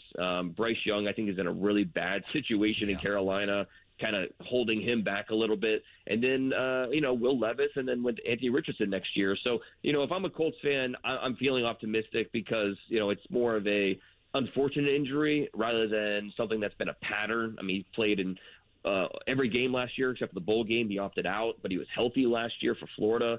So I don't think this is necessarily a pattern. We're not to that level yet. But, hopefully he's able to stay healthy and be on the field because big things happen when he was the quarterback of this offense. All right, Dane, last one from me. Obviously, the Marvin Harrison sweepstakes, the Colts have played too good of football, it seems like, to be seriously in that. Other wideouts in that teen range to keep an eye on. Yeah, it's going to be the race to who's wide receiver 2 because wide receiver 1 is done. That race is over. I'll be very, very surprised if Marvin Harrison Jr. is not a top 3 pick in April. But then who's wide receiver 2? Is it Keon Coleman from Florida State, Malik Neighbors, LSU, Rome Odunze from Washington, Brian Thomas Jr., the other LSU receiver, had a tremendous game over the weekend against Florida, 150 receiving yards. There's a lot of really quality receivers that'll be in this class. And the one that's really stands out to me, the two that really stand out to me with Malik Neighbors from LSU, not the biggest guy, 6 foot, 200 pounds, but his ability to get open, his athleticism, his catch point skills are big time. He's leading the SEC in catches for the second straight year. When he catches the ball, it's an explosive play. He leads the nation in explosive plays. 10 more than number 2 in the country. 80% of his catches result in a first down or touchdown. So this is a big time playmaker who's still discovering how good he can be. So very optimistic for Malik Neighbors. And then Keon Coleman from Florida State, the Michigan State transfer, former basketball player there as well for Coach Izzo. 6'4", 215 pounds. He's a freak. He is a more athletic, more limber version of like a Mike Williams with the Chargers. He has that size where he can overpower and dunk on guys, but he's also a really good athlete. So he has some speed. He has quickness. There's just a lot that he has to offer that, you might not even be there when the Colts pick. But there's going to be plenty of receivers there in that top 20 that teams will be considering. And so for the Colts, I think they'll definitely have some options. I lied. Last one. Michael Penix, just because the local connection here. Dane, do you view him as a legit, second-round guy? I feel like he's a very interesting one based off the college production, the injury history, and how he projects to the next level. Yeah, the projections on him are all over the place. Some like him in the second round, some like him more in the 4th or 5th round in terms of scouts in the NFL. It's a wide projection for Michael Penix. He is a really productive college player, but how is that going to project to the NFL where, the delivery is a little long? His accuracy is at times pinpoint, but other times it's not. He's throwing to NFL receivers who often bail him out.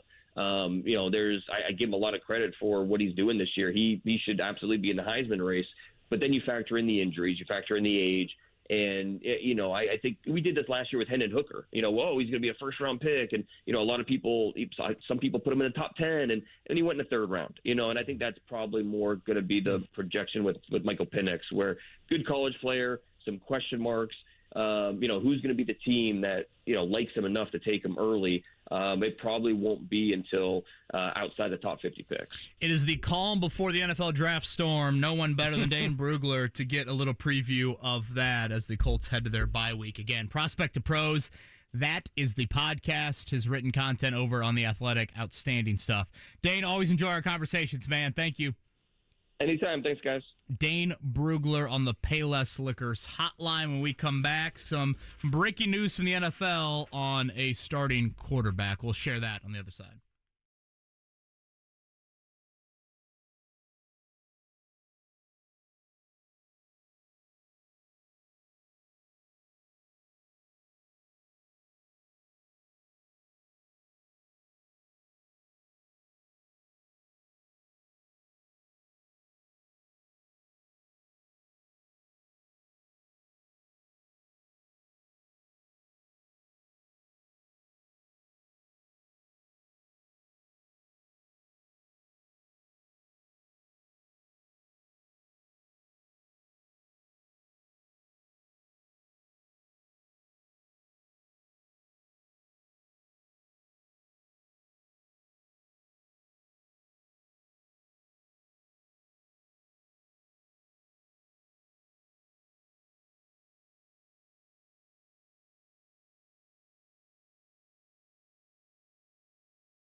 It's the Wake Up Call with KB and Andy on 93.5 and 107.5. The Fan.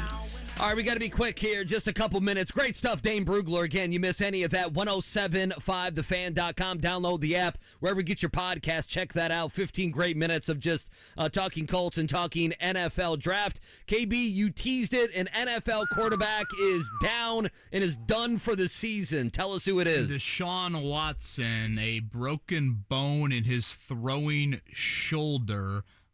Basically said the injury occurred against the Ravens in the first quarter. Wasn't he pretty good in the second half of that game? Shockingly, or at least better than he has been.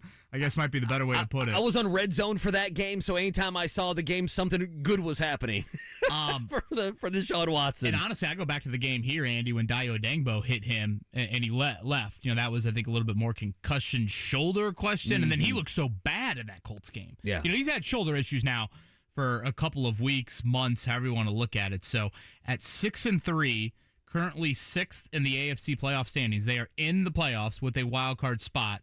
It will be PJ Walker the rest of the way. And obviously, anytime it's Deshaun Watson, you think about that contract that Cleveland handed him, what the future looks like.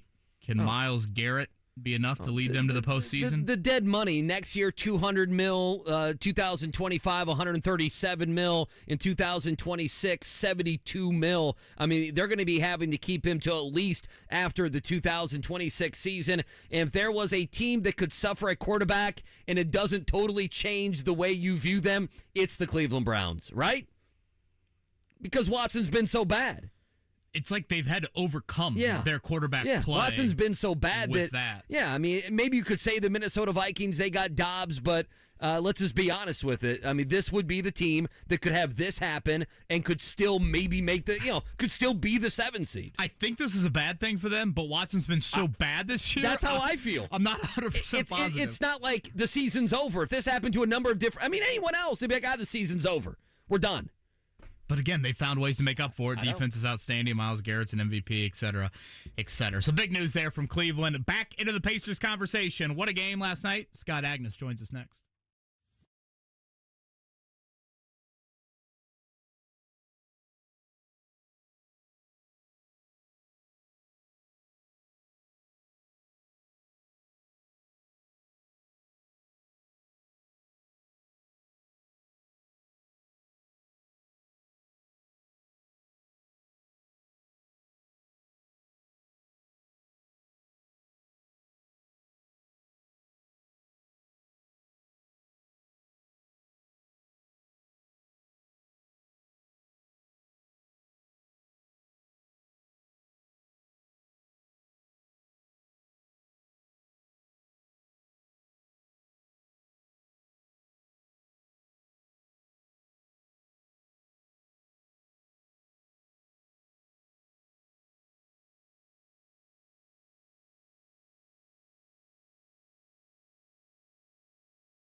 It's the Wake Up Call with KB and Andy on 93.5 and 107.5. The Fan.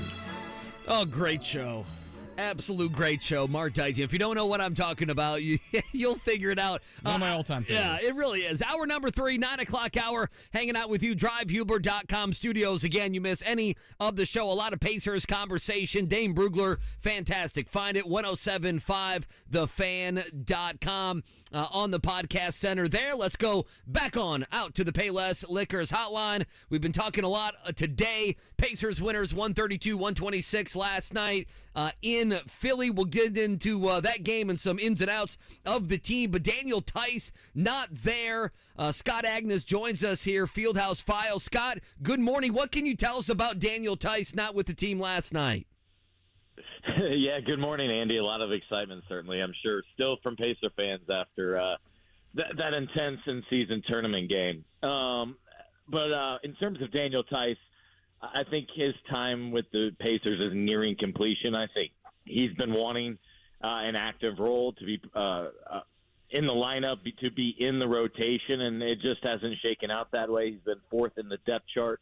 So they've looked for trades. They've considered a buyout agreement, but I'm expecting we'll get some clarity and a resolution on that here soon, perhaps as soon as today. That surprise you at all?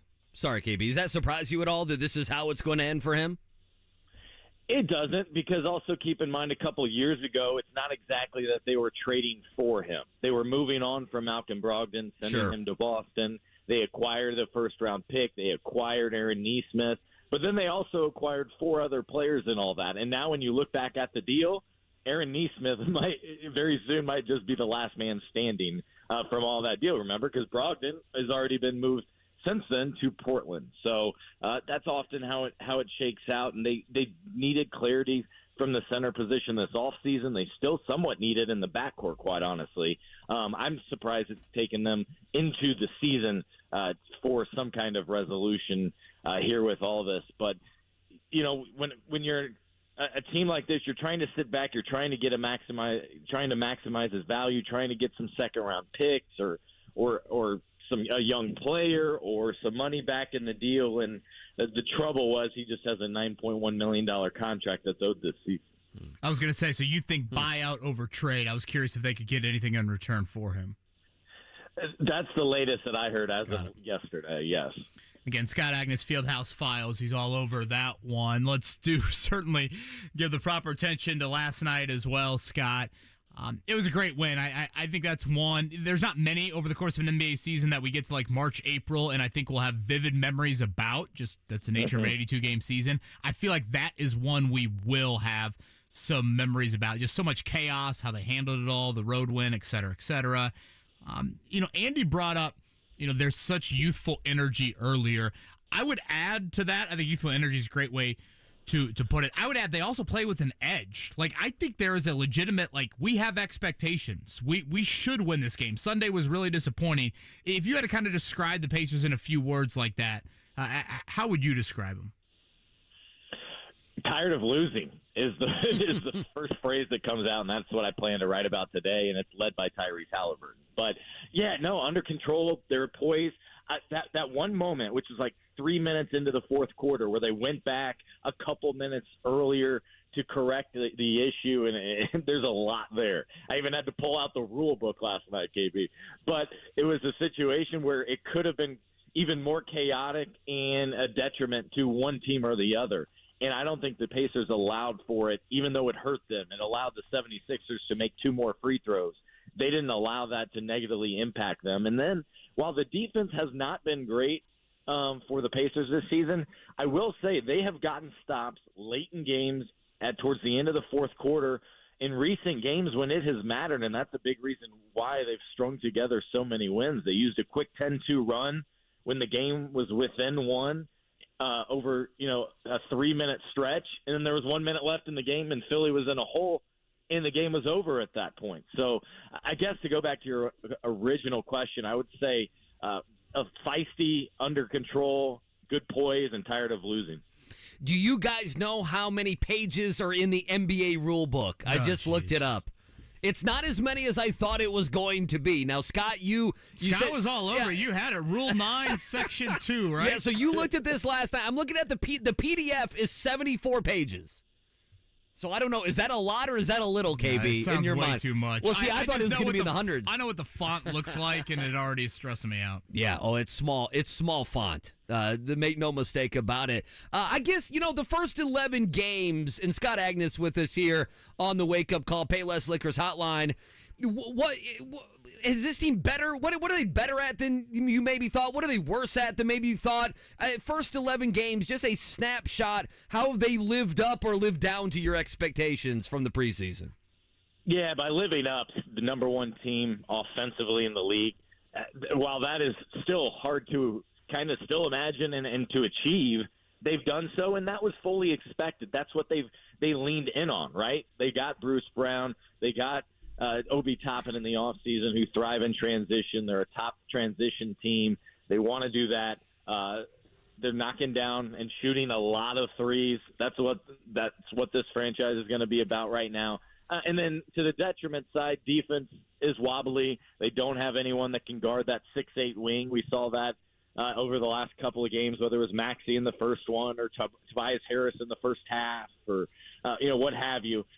Joel Embiid's a problem for every team out there. I think the assist numbers have been really good, and that's more than just Tyrese Haliburton. But you're starting to see this group come together. I think if you mention one other detriment, it would be some of the development a little bit. I mean, I'm stunned that the first rounders aren't involved in the rotation at some point. Maybe not every game, maybe not a weekend series like this past one, but basically Jarris Walker and Ben Shepherd aren't getting any playing time.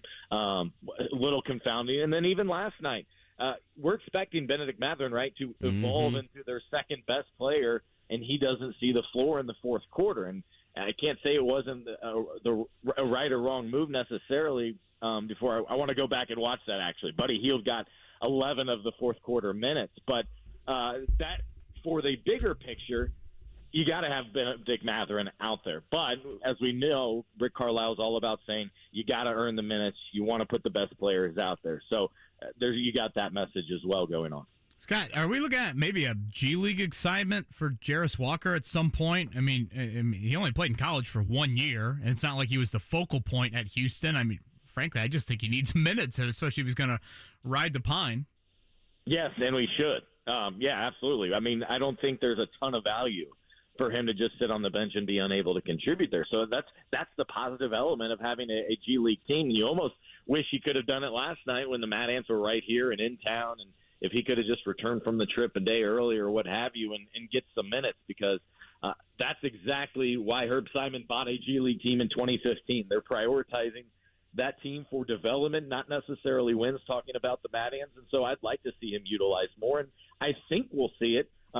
There's no imminent plan. I asked Rick Carlisle about it over the weekend. He said no imminent plan, but it's something, if it makes sense for both sides, we're going to make it happen. So I would hope to see it soon. Again, Scott Agness with us here from Fieldhouse Files. Scott with a great recap last night on the Pacers and Sixers. Andy and I were kind of going back and forth on this a little bit earlier. When you have the acronym MVP, I think you can look at that in kind of two ways. You can look at it as most valuable player or best player, however you want to interpret that.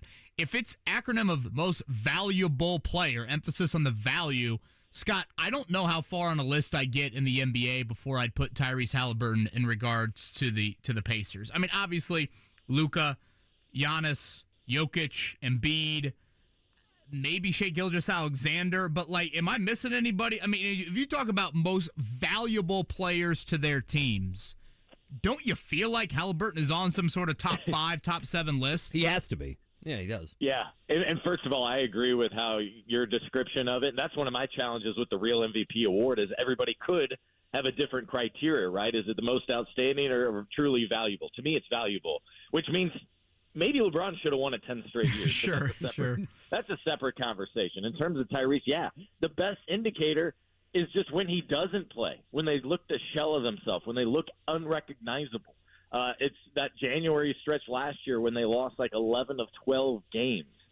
That's and then it basically pushed them into shifting their priorities for the season. You're right. And that's actually one thing they do have to improve upon is when he's not out there, if he's in foul trouble, if he's battling an injury, there can't be that big of drop-off. But this team is a complete byproduct and an image of what he is and what he wants to be about.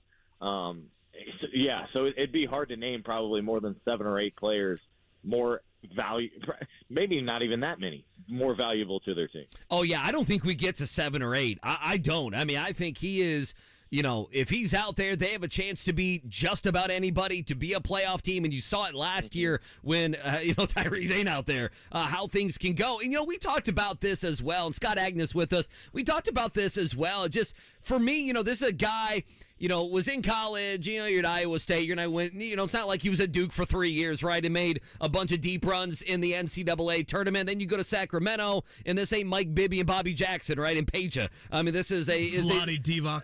Or even last year's team in Sacramento. This is a losing Sacramento franchise, and so, you get the trade, and the Pacers got the better part of that trade. Not that it was 100% to 0, but they got a face of a franchise, and just in the last, you can say few years or even few months, I mean, Team USA, Haliburton, I really feel like his game is better, right? I mean, he has grown his game. He is a face of a franchise. He has the contract. I mentioned Team USA, a good vibe with the coaching staff on a young team, on a playoff team, very much getting that respect, I think, nationally that everybody yearns for. I mean, Scott, just to beat Tyrese Haliburton right now, what he means to this team the last several months have to be rewarding for him. And not to mention, this guy's a freak show. He's not turning the ball over, and he plays 38 minutes last night. It's unbelievable.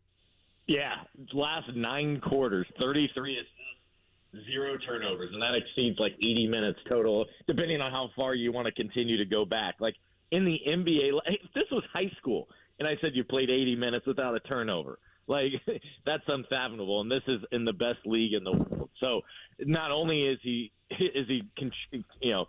setting teammates up and scoring a great ability, like you can so easily skip over even just his first quarter. First quarters were a problem for this team the first week or two.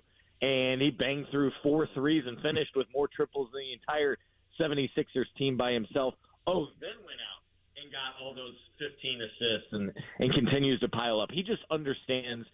He knows who he is. He knows what he's about. He knows what he means to this franchise. I even love, the simplicity of a tweet last night. He's been here, 2 years?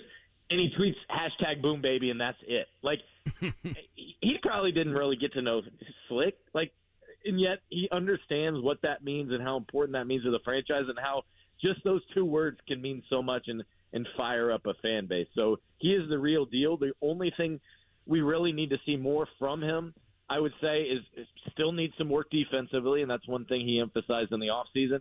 And then just winning. He hasn't experienced a ton of winning since high school, probably. And that's one thing he is on a mission to change starting this year. Scott, I think major hat tips to Obi Toppin for last night. Isaiah Jackson. I mean, that's one of those games where Jackson goes into it thinking, I'm not getting into the game. And then sure enough, he's playing a huge role. But I want to go to Myles Turner in the last, half of that fourth quarter. He was out there for the first half of the fourth. Embiid is on the bench, and Turner did really nothing.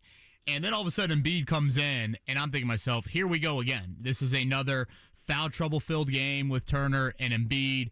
Embiid's going to have some massive stat line. The Sixers going to pull away, and it's going to be same old, same old. And while Embiid certainly made some plays late, I thought Turner punched back. And I thought he punched back, whether it was stepping out and hitting a 3, getting a rebound, getting a big block, attacking the rim. I just felt like that was a different Myles Turner in the final 6 or 7 minutes. I've been, I think, very honest, and I think Joel Embiid has been his daddy throughout his career. But I thought the final stretch of that fourth quarter, Scott, was a different side of Turner than we've seen. Major kudos to him.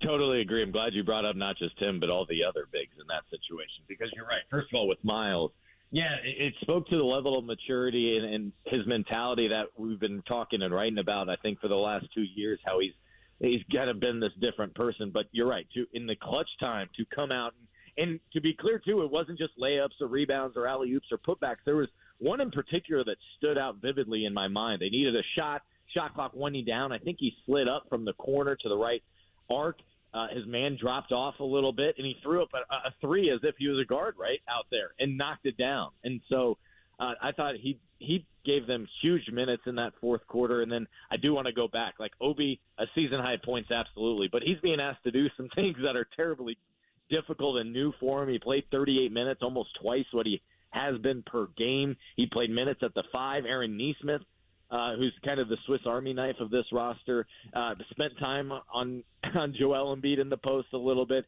And then Isaiah Jackson, those 17 minutes, not only productive numbers-wise, I think he had 7 and 9, but just kind of to keep the team afloat, to keep their head above water was so valuable to that team last night when they did not have the depth because of foul trouble inside. Again, Scott Agness with us. Scott, last one. Is there, and usually you're kind of on this, I find it odd that the Pacers don't play between now and Sunday. Is there like a reason for that? I just feel like in November, Wednesday, Friday, and Saturday nights are usually pretty popular. And I know Adam Sandler's at Gamebridge tonight, but I don't think it's one of these like, oh, the circus is in town and we can't be there for a week.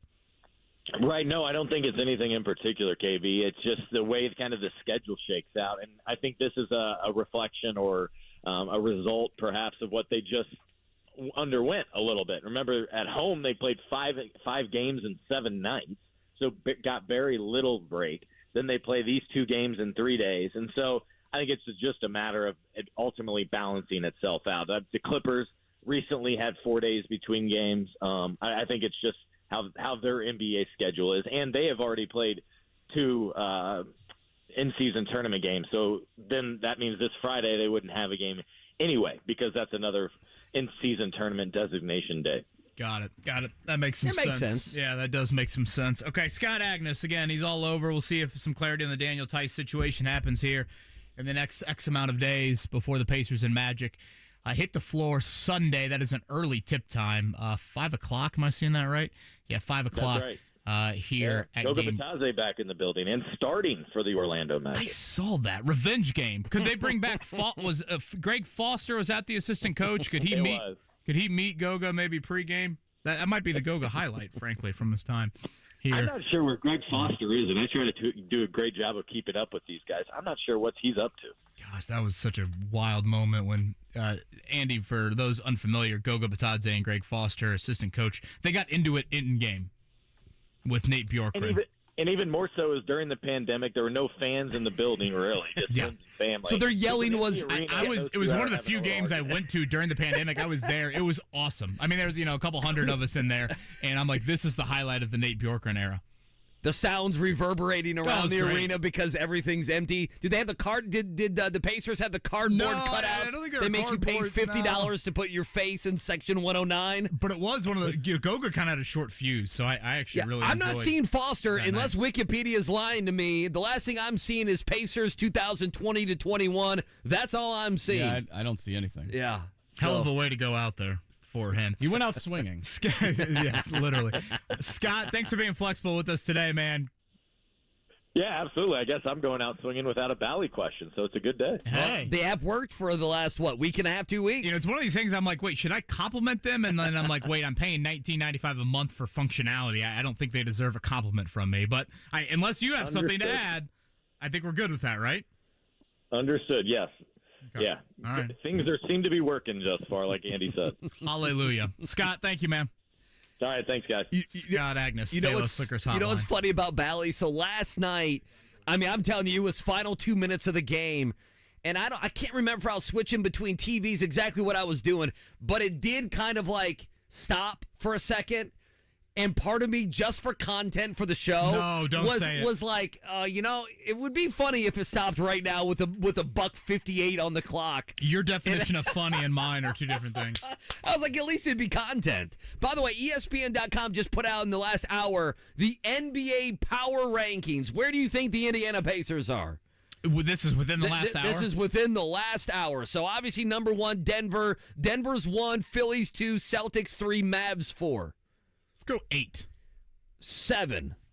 They're 7. Give us the top 10. All right, give me the top 10 here. Like I said, Nuggets 1, Sixers 2, Celtics 3, Mavs 4, Timberwolves 5. They're 8-2, by the way. Michael Grady's. They're 8-2. Mark, we need to make sure we get Grady on whenever Timberwolves Pacers pop up. Bucks 6, Pacers 7, Warriors 8, Heat 9, Thunder 10. So there you go. I don't have a hot take on any of those. I mean, they do have a better record, the Pacers do, than the Milwaukee Bucks. Now, the Magic They beat the have kind Bucks. of been good this year. Are the Magic still a bunch of 7-footers and Jaylon Suggs? The Magic are 17 right now, 5-5 on the season. Pacers Timberwolves December 16th, which is a Saturday, so maybe pencil in Grady for a Friday. Yeah. There you go. That would be perfect there on that end. So it'll be Pacers Magic coming up, as we said there. A little bit of a break here for Indiana as they return from a couple of nights in Philly. All right, pop quiz is coming up in a few. And Mark, fill us in. Toto tickets at the Brown County Music Center, is Yes, that correct? sir. A pair of tickets all the rest of the week to Toto. Did they just sing Africa on repeat? I don't know. Taking the stage at the Brown County Music Center February 25th, 2024. So bit of a ways out. So hopefully at the end of the winter time at that point. So hopefully stuff is melting and all that stuff. And maybe they'll sing Africa and, all of a sudden they walk out and there'll be no snow anymore. I think I would love to go to that concert there. I might need to see if I can finagle my way into that. Brown County Music Center, I've never been. I've been to Brown County, of course, but I think they had like Bret Michaels or something last year. Really? He had that reality show at one point, right? Bret Michaels? Yeah, what was that called? The Rock of Love? Is The that what Rock. it was? It was Rock of Love, right? He's made out with a bunch of women, right? That's all he Strippers, did. yeah. Wait, was he with Hulk Hogan's daughter? Or am I really off on all this? Brooke Hogan? I think you're way off. I'm not ready to say he's way off. I have no idea. Brooke Hogan. This could be the hair procedure Bret starting Michaels. to impact the brain of mine here. I don't think that'd be quite the age gap. I think. Well, I mean, age gaps. Come on now. It's Hollywood. You only live Who once. cares? YOLO here. So we're giving those away. We'll do that the rest of this week on the pop quiz. Again, substitute teacher version. Kevin Bowen today after Mark Dykton yesterday. 317-239-1070 for that. Before we go there, let's morning check down it. The Morning Checkdown. On 93.5 and 107.5 The Fan. Yeah, we've been talking about it all morning. We'll give you some different sound today here in the 9 o'clock hour. 132, 126. Pacers winners last night in Philly. They moved to 7-4 on the season, rebounding so much better last night. I mean, if you go back to Sunday, 54-32 were the Sixers out-rebounding the Pacers last night. Pacers win that edge 41-38. Here's Rick Carlisle. The big adjustment was the disposition and the persistence and the understanding that, this is an enormous part of the game. We did rebounding drills in practice yesterday. Every NBA coach's nightmare, are rebounding drills in practice. I mean, every time you turn around, it looks like somebody's going to get hurt. But we were able to do it just to establish that, this was a necessary thing. This has got to be a habit. It's got to be a habit. And so we did a better job tonight. Andy, I texted Rick Carlisle after the game. I go, I thought your staff handled all the chaos beautifully. Like, they got thrown a bunch of you-know-what. And, in a very jumbled manner, NBA coaches can be so stringent on, like, this guy plays X amount of minutes, and then he goes in at this time, and, make sure the heating pad is on him for 4 minutes and this time out, and then he goes in the game. And very early, he felt it slip. It was a nice start, and then in the middle of the first quarter, it got ugly. And so all of a sudden, he puts Haliburton back in the game. And I'm like, that is different. He put McConnell in way early in the game last night. It very quickly hit me like, this game is different. This is going to mean a little something more. And I thought you saw it in how Carlisle coached, and then all the curveballs him and his staff got dealt. They handled it really, really well. So, again, 7-4 on the year. Pacers 2-0 in the in-season tournament. 2 more games left in pool play. But right now, they are on the proper path to head to Vegas for the final 8. Last night, college basketball. Duke, really a late flurry. Michigan State made a great run in the second half there, but Duke pulled away there late for that win. And then Kansas over Kentucky in the nightcap. That is number 1 ranked Kansas, easy for me to say, 27-21 from Hunter Dickinson. Yeah, you hate to see that if you're a Michigan fan. Man, no. I mean, come on. And again, that was what was interesting. Hunter Dickinson visited. He visited Kentucky because he was out with Calipari at a steakhouse, and Calipari flew I can't remember where, but Calipari flew to go see him. Kentucky wanted him bad. Really? They wanted him real he's bad. He's a DeMatha kid, right? Yeah, he's a DC guy. Yeah, and it was a thought that Maryland was in on him, but when Kansas and Kentucky were there, it's like, hey, you're two Maryland better. know your place. Yeah, I mean, no offense, but you're going to be third on that list. So that was part of the conversation last night. He had a big game against Kentucky. I can't take Kentucky seriously until they get their bigs back. And then, we've mentioned it, Michigan State 1-2. It's early. We know Izzo is a fine coach, but they are 1-2. Duke lost to Arizona, so they were looking to bounce back. Somebody, Duke or Michigan State, were going to end up being 1-2 at the end of last night. So I would say the Champions Classic fit the bill last night. I mean, two pretty good games, 4 good teams, 2 pretty good games. If you're an IU fan, how do you look at the Big Ten early in the season? Maryland, Michigan State, Wisconsin have all lost 2. Illinois, Iowa, Rutgers, and Ohio State have all lost 1. I mean, we're at the midway point of November. You usually don't see that many power conference teams from a respectable conference lose 1, let alone 2. And I ask Indiana because Purdue knows where they are in the Big Ten. If you're an IU fan, do you say, hey, everybody has got shaky moments early in the season? Or do you look at it and say, oh, boy, the Big Ten might not offer all those, marquee games like you would think they would? I'm not quite there. I think Maryland being 1-2. Were they supposed to be good? Yeah, to me at least they'd be a quality team. Wisconsin, given that Indiana never wins at Wisconsin, it's like you want that game to mean something. So if you lose that game, it's not a bad loss, if you will. Michigan, to me, maybe a little bit better early on here in the first couple weeks than maybe I thought. It's still too early. I think Indiana just have to focus on themselves, right? I mean, that's it. Yeah, I mean, that's the next thing. I don't think Mike Woodson's fretting over that in mid-November, they but need to worry about themselves. It's been an interesting / poor start for the Big Ten here. And to be fair, some of those losses last night, it's not like Iowa was supposed to beat Creighton, right? Or even Illinois at home. Marquette certainly looks like the class of the Big East here early in the season. By the way, to update the story of the day, Brett Michael's dating history. Daisy De La Hoya, the niece of Oscar De La Hoya. Maybe that's who you were thinking. Wow. Of. It was not I'm Brooke not Hogan. curious. I'm going to Google her. He's also got Pamela Anderson in his wheelhouse. Miley Cyrus's mom. So wow, he's definitely got a type. Blonde. Daisy De La Hoya. Google her. Holy. That's a long Wikipedia page for Mark to look at right now. He's got a type. What am I thinking of with Brooke Hogan? She's probably dated. She had some reality show, right? She had Hogan Knows Best. I think she had a show by herself too, but I don't remember her dating aged Brett rockers. Michaels. I mean, I could look up Brooke Hogan's dating history.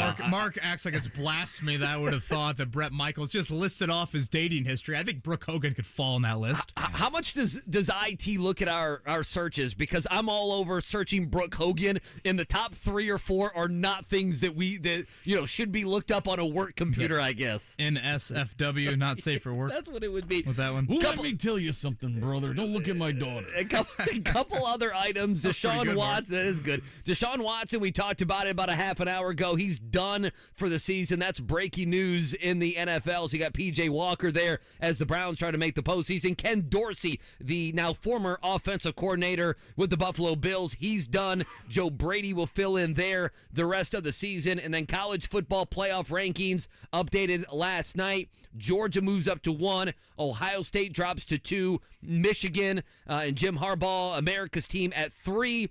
Florida State 4, Michael Penix in Washington at 5, and Oregon at 6. Who am I cheering for this weekend against Michigan? Oh, I think it's kind of I feel like it's a down week in college football. Yeah, that sounds right. I'll carry Mike Loxley off the field. It's at Maryland. It's a 19-point game. 6-4 Maryland getting 19 and a half. Michigan, I think now. I think I'm on the other side of the fence with Michigan. What? I know. Oh, my God. Yeah, I think I'm rooting for them. Yeah, I'm with Mark on this one. I want them to be the national champion, and then the NCAA and Big Ten do their thing after the season, and then Harbaugh goes, and Harbaugh runs the Chargers. They completely botched this whole situation. Like, he can coach all week except for game days. Like, I want Jim Harbaugh to be like in a Jim Harbaugh costume on the sidelines. Like, oh, it's not Jim in there. There's no way. Yeah, we need Bobby Valentine glasses and mustache. A couple local notes. Ball State beats Oakland City by 41 last night. Michael Lewis's bunch, 3-0 in the year. And Indiana State, the Sycamores, JMV squad, 96-57 over Matt Crenshaw and the Jags. Not good for IUPUI, although I did see IUPUI beat Valpo So maybe Valpo must be really bad if I add up the transitive property on that one. And quickly, Thursday night football tomorrow night. It's actually a good one, mercifully, after Bears and Panthers last week. That was a barn burner. Ravens hosting Bengals, 3.5-point favorite there. Baltimore, 8:15 kick. Jim Harbaugh can't be in the stadium for games. Can he be in like the Goodyear Blimp? Can they be above the stadium? Could they host? I mean, he can be in the bus outside. Can he be in a crane over the stadium? He's not in the stadium. Listen, it's a great point because he can be right outside. School bus in an unmarked van with a radio.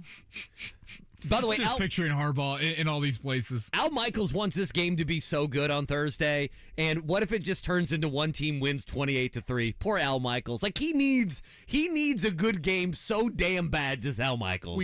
Michaels has reached the stage where you get a little grandpa that doesn't give you know what. He now just says whatever's on his mind. Mm-hmm. Like, his days of appeasing the NFL at every cost, I feel like, no, we don't get that anymore, which I kind of like. Even the crap Thursday night games are doing pretty good ratings. They're averaging like 12.5 million viewers. I think even the Bears, Panthers game was like 9.5. Yeah, we love these garbage NFL games. Oh, yeah. Heat it up. Yeah, someone's got Deontay Freeman as a fantasy player. Like, what do we watch tonight?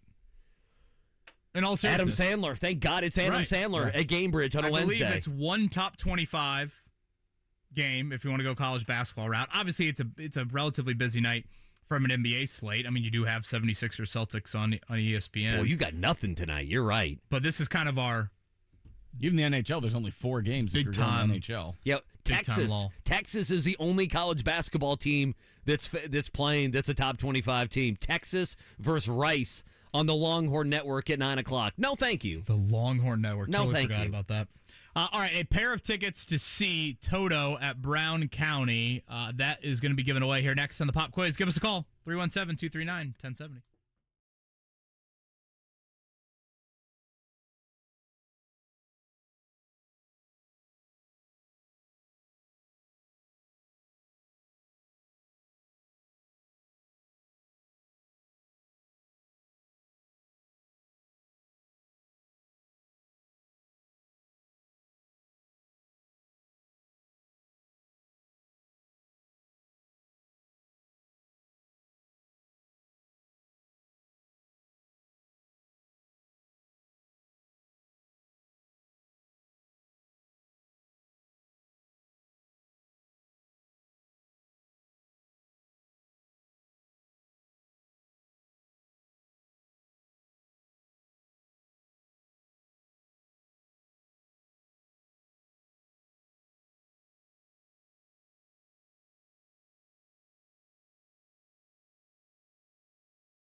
Have you studied? Can you handle the pressure? Sharpen your pencils. It's time for the Pop Quiz with KB and Andy. Brought to you by Jiffy Lube, Indiana's favorite oil change since 1985. All right, Pop Quiz. So Scotty's out this week, so you're not getting 1940s baseball. So that could be a good or a bad thing if that happens to be your specialty. Next week might be for you. More current events. And KB did these questions, so I guess I want to jump in here over the next couple days and throw some you guys this way. I got a few left of the can for Thursday and Friday. That's great. But I could probably use a little bit of help here. Sure. And I think people will realize when the substitute teachers are in for the pop quiz, it is a little bit more of a modern feel to it. Yes. Again, not 1950s baseball. So since you did this, do you want to pick our caller for today? Sure. Let's go, 2-0 in the in-season tournament for the Pacers? Let's go with number 2, Mark. Brittany. Yeah. Hi. Hey, Brittany, how you doing? I'm doing great. How are y'all? We are great. Brittany, have you ever called before? I haven't. Did you really want the Africa or the Toto tickets? Sorry. I do actually like Africa, but honestly, I thought it was for Adam Sandler. Well, sorry, Brittany. We are laughing. We hope you're not crying. Sorry about that. That's okay. I'll cry later. You still have to get all 5 right, and that's still not. There's not a great chance. Tickets. There's not a great chance. Oh, it's an automatic winner. Yeah, okay, well, sorry, Brittany. Yeah, you get them regardless. It's a participation award here. You go 5 for 5, you get the oil change as well. Right, right. Oh. On top of Brittany's day is getting better here by the minute. Brittany, what part of town do you live on? Greenwood. Nice. Who's your favorite athlete of all time? Ooh. Favorite, Reggie Miller. These are great answers. Hard to go wrong with that one. Yeah, you're Indy. I can tell. Reggie Miller, that's an easy one. Any chance Tyrese Haliburton ever becomes a bigger fan to Pacers fans than Reggie Miller? Right. I feel like that is legitimate. I don't know. Very premature with that thought, but he's going to have to get into it with Spike Lee at some point, which could happen. It could happen this season. Brittany, are you a frequent listener, or you just happen to accidentally hit 107.5 on the dial? No, I listen often. Okay, well she's on a B105.7 and got the numbers mixed up. Yeah, that's what it was. Yeah, Katy Perry was not playing on B105.7, so she's over here with us. Brittany, genuinely, we thank you for listening. And Andy Sweeney, you want to throw number 1 at her? All right, Brittany, let's go. Question number 1. Tyrese Haliburton was the Pacers' leading scorer last night. It's an easy one. Who was the team's second leading scorer in last night's game? Was it Myles Turner, Bennedict Mathurin, Bruce Brown, or Obi Toppin? Turner. How about the guy that sounds like he was in Star Wars? Oh, let's go with that one. Myles, Bennedict, Bruce, or Obi? Obi. There we go. Brittany, it sounds like you're multitasking. Not to get too personal. Everything good? Oh, I'm just sitting here. Oh, okay. Fumbling through I just something. lost my job, so I'm at home. Oh, sorry to hear that. That's all right. Everyone's hiring. Well, certainly. And honestly, at least you got some Toto tickets to potentially brighten your day. Hang on. Brittany stopped. She stopped the show. Me and you had no idea what to say to that. We really did. I feel like I just got kicked in the you-know-what, but I think Brittany probably felt it. Well, someone that's certainly lost his job before in a very public manner, Brittany, best to you. I will certainly be thinking about you. Number 2 here, the Champions Classic was played last night, Brittany. 4 teams played in it. It was Duke, Michigan State, Kansas, and Kentucky. Name the 2 teams that won. The 2 teams that won. So you had Duke, Michigan State, Kansas, and Kentucky. Duke and Kansas. There we go. Question number 3. If the AFC playoffs started today, which one of these teams would be in the playoffs? Chargers, Bills, Bengals, Texans.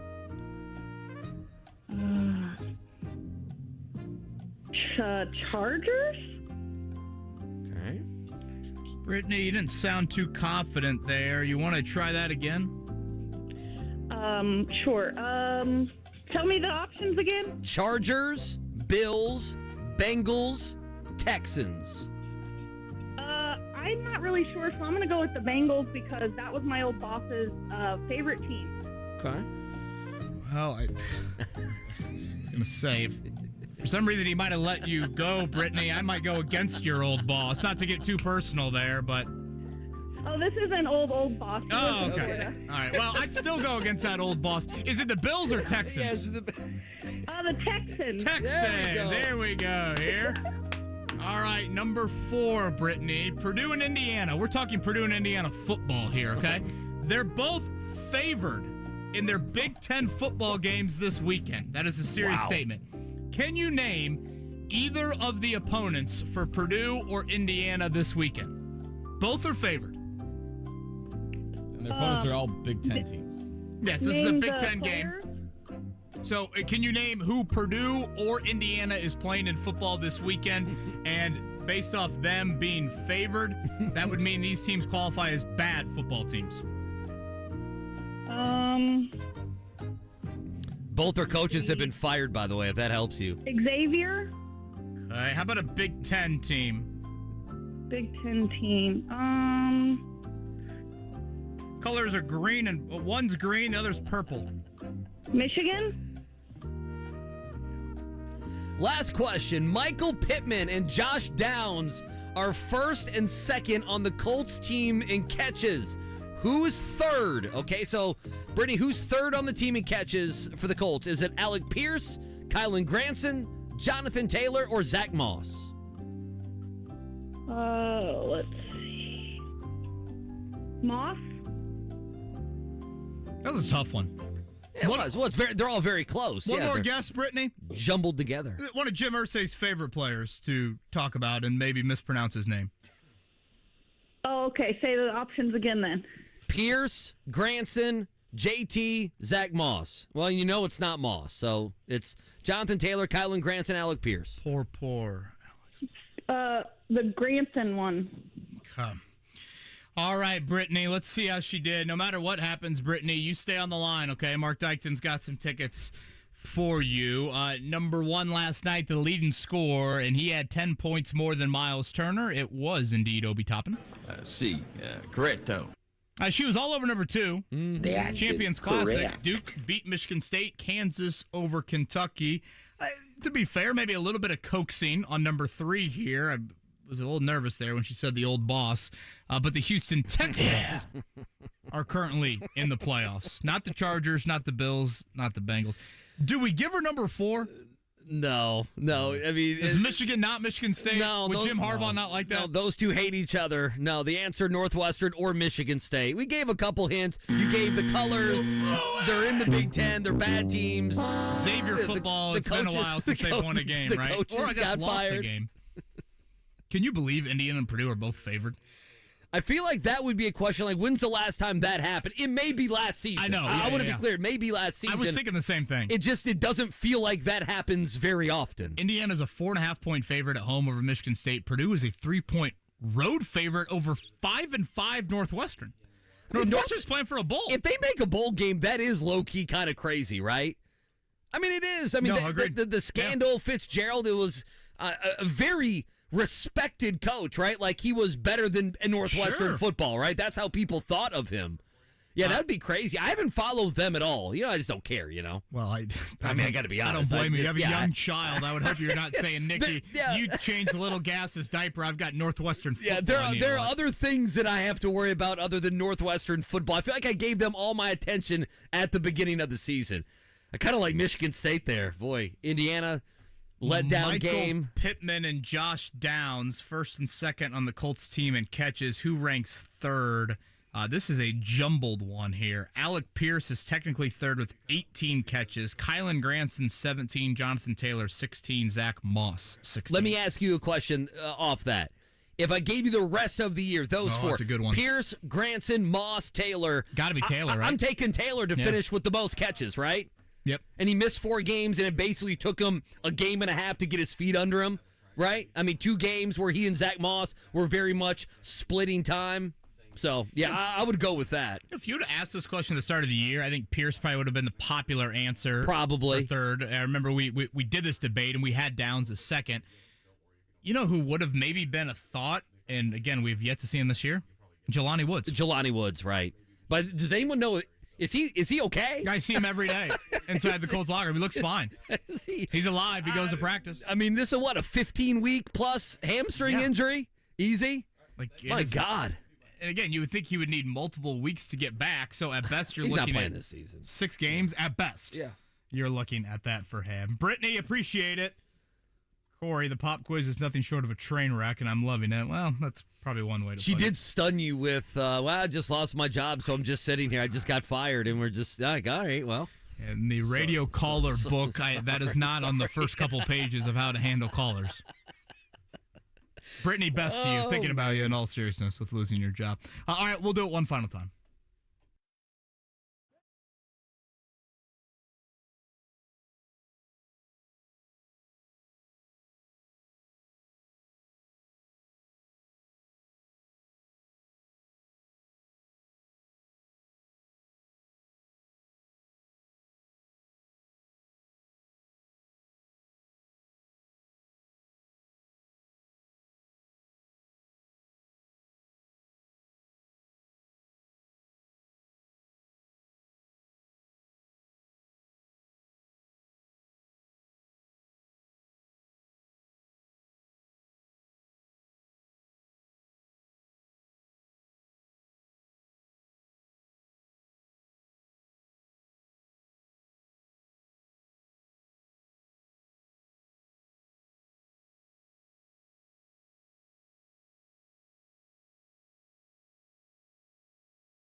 the Wake Up Call with KB and Andy on 93.5 and 107.5. The Fan. Been a fun show today. You miss any of our conversation, a lot of Pacers conversation. We talked to Scott Agness, Dane Brugler from The Athletic, a lot of NFL there. You missed anything, find it 1075thefan.com or wherever you get your podcast. Just quickly here, I don't know if you happen to see this in the Indy Star or not, but our very own JMV, who you'll hear today at 3 o'clock, he had a burger in his honor at Ford's Garage in Noblesville. I did know that. Did you see that? Uh-huh. It had, peanut butter on it. Yet. It had peanut butter on it. How about that? And their menu is like a lot of, sports-centric figures, correct? Yeah, so like Connor Daly, Gary Harris has his own burger, but I'm looking at Gary Harris Magic, right? Yeah, so maybe he'll have his burger Saturday night when he's in town. There you go. So I'm looking at it. JMV had a Mustang Bloody Mary. He's a Bloody Mary guy. I'm reading right from the Star. It came with a slice of bacon, a pickle spear, a lime wedge, blue cheese olive, and an IPA chaser. How about that? Look at that. How about that? But yeah, that sounds like you don't need to eat for another 6 days after that. But I guess there's peanut butter on JMV's burger. So how about that? Are you a peanut butter on the burger guy? I am not. I'm not, but I'm sure it's good. It's not something that would be my go-to. Are you an egg on a burger guy? Because I had a former producer of mine just was obsessed with an egg. And again, full transparency, I'm certainly one of the pickier eaters out there, but I can get behind some eggs, but I'm not throwing it on the burger. What do you not like that I would look at you and say, really, you're that picky of an eater? Is there something that's so damn Americana that you don't like? Because I have no idea. Well, I guess I'm thinking like burger condiments, toppings, everyone to describe your ketchup, your mustard, and that's it. Get out of the way. No, I'm probably not even mustard. Some sort of ketchup, bacon, cheese. Okay. Keep it simple. Yeah. Yeah, but JMV's looking good here. We are just a few weeks away from mayo in the coffee. Yeah. What if he's not starting? What if he's bad or he's injured or? I think we've got. You think we're just going to be solo. You guys have done it. I have not done it. You can't avoid it, Andy. No, I mean I feel good that I've avoided it for this long. By the time we do it, it's going to be like 3 months. I've avoided it for 90 days, which I felt like you guys were going to have me do that very early in my tenure being on the show. So I'm happy if I can go about 3 months and not having done it. Plus, I followed Levis at Kentucky, and I didn't do it there. So I figure like my time eventually would run out, and I would have to do the mayo and the coffee, and it looks like that's going to happen. I'd say bring some Tums maybe that day, maybe some Pepto-Bismol. That's disgusting. Oh, you're about ready to go down a Bob Knight quote there. Where my time on earth is done. Can I tell you a story? I have a buddy whose dad is a Bobby Knight fan, and he's the Bobby Knight fan that when he went to Texas Tech, he still has the Texas Tech hat. He still has it. And my buddy said, Bobby Knight passed away. He took the kids over, and they're going to go see his dad and everything. And he said his dad was sitting in his office, and he was drinking a little bit of Jim Beam, and he was watching on the computer Bobby Knight speeches. I love that. I do too. Absolutely love that. That's exactly what I said. That's why we have jobs. People like that are why we have jobs. Oh, God bless him. Nicest man ever, but he loves some Bobby Knight. When Bobby Knight went to Texas Tech, he was not happy. Thad Matta going to join us tomorrow as well. Butler's had 3 routes here to start the season. They've got Michigan State on Friday. Yep. I don't know if you're Thad Matta, if you look at it and say, well, Michigan State's reeling, or if you look at it and say, oh, boy, they're going to come out. Can you imagine what the Tom Izzo practice is going to look like tomorrow? Maybe Matta will come out and say, hey, listen, this Michigan State team's not playing well. Maybe he wants to predict a victory. I don't know. I mean, who knows? Venture to guess no on that end from Thad Matta. Fun show. It's not, you don't have, I think those sorts of reactions over an NBA season very often, let alone it's probably been a while that the Pacers have created a win like that as they end Philly's win streak last night, handled the chaos absolutely beautifully. Tyrese Haliburton, what a night for him, and big moments for Myles Turner late as well, and some unsung Pacers relied upon, and also great stuff from Dane Brugler. Always enjoy the draft conversations with him. Colts bye week, felt like it was a good time to take a look at the 2024 draft. So that will be up on the podcast. Everybody have a great Wednesday. Enjoy the beautiful weather. Again, tomorrow it's a loaded show. Thad Matta going to join us. It is the Wake Up Call of KB and Andy, Kevin Bowe and Andy Sweeney, Mark Dykton.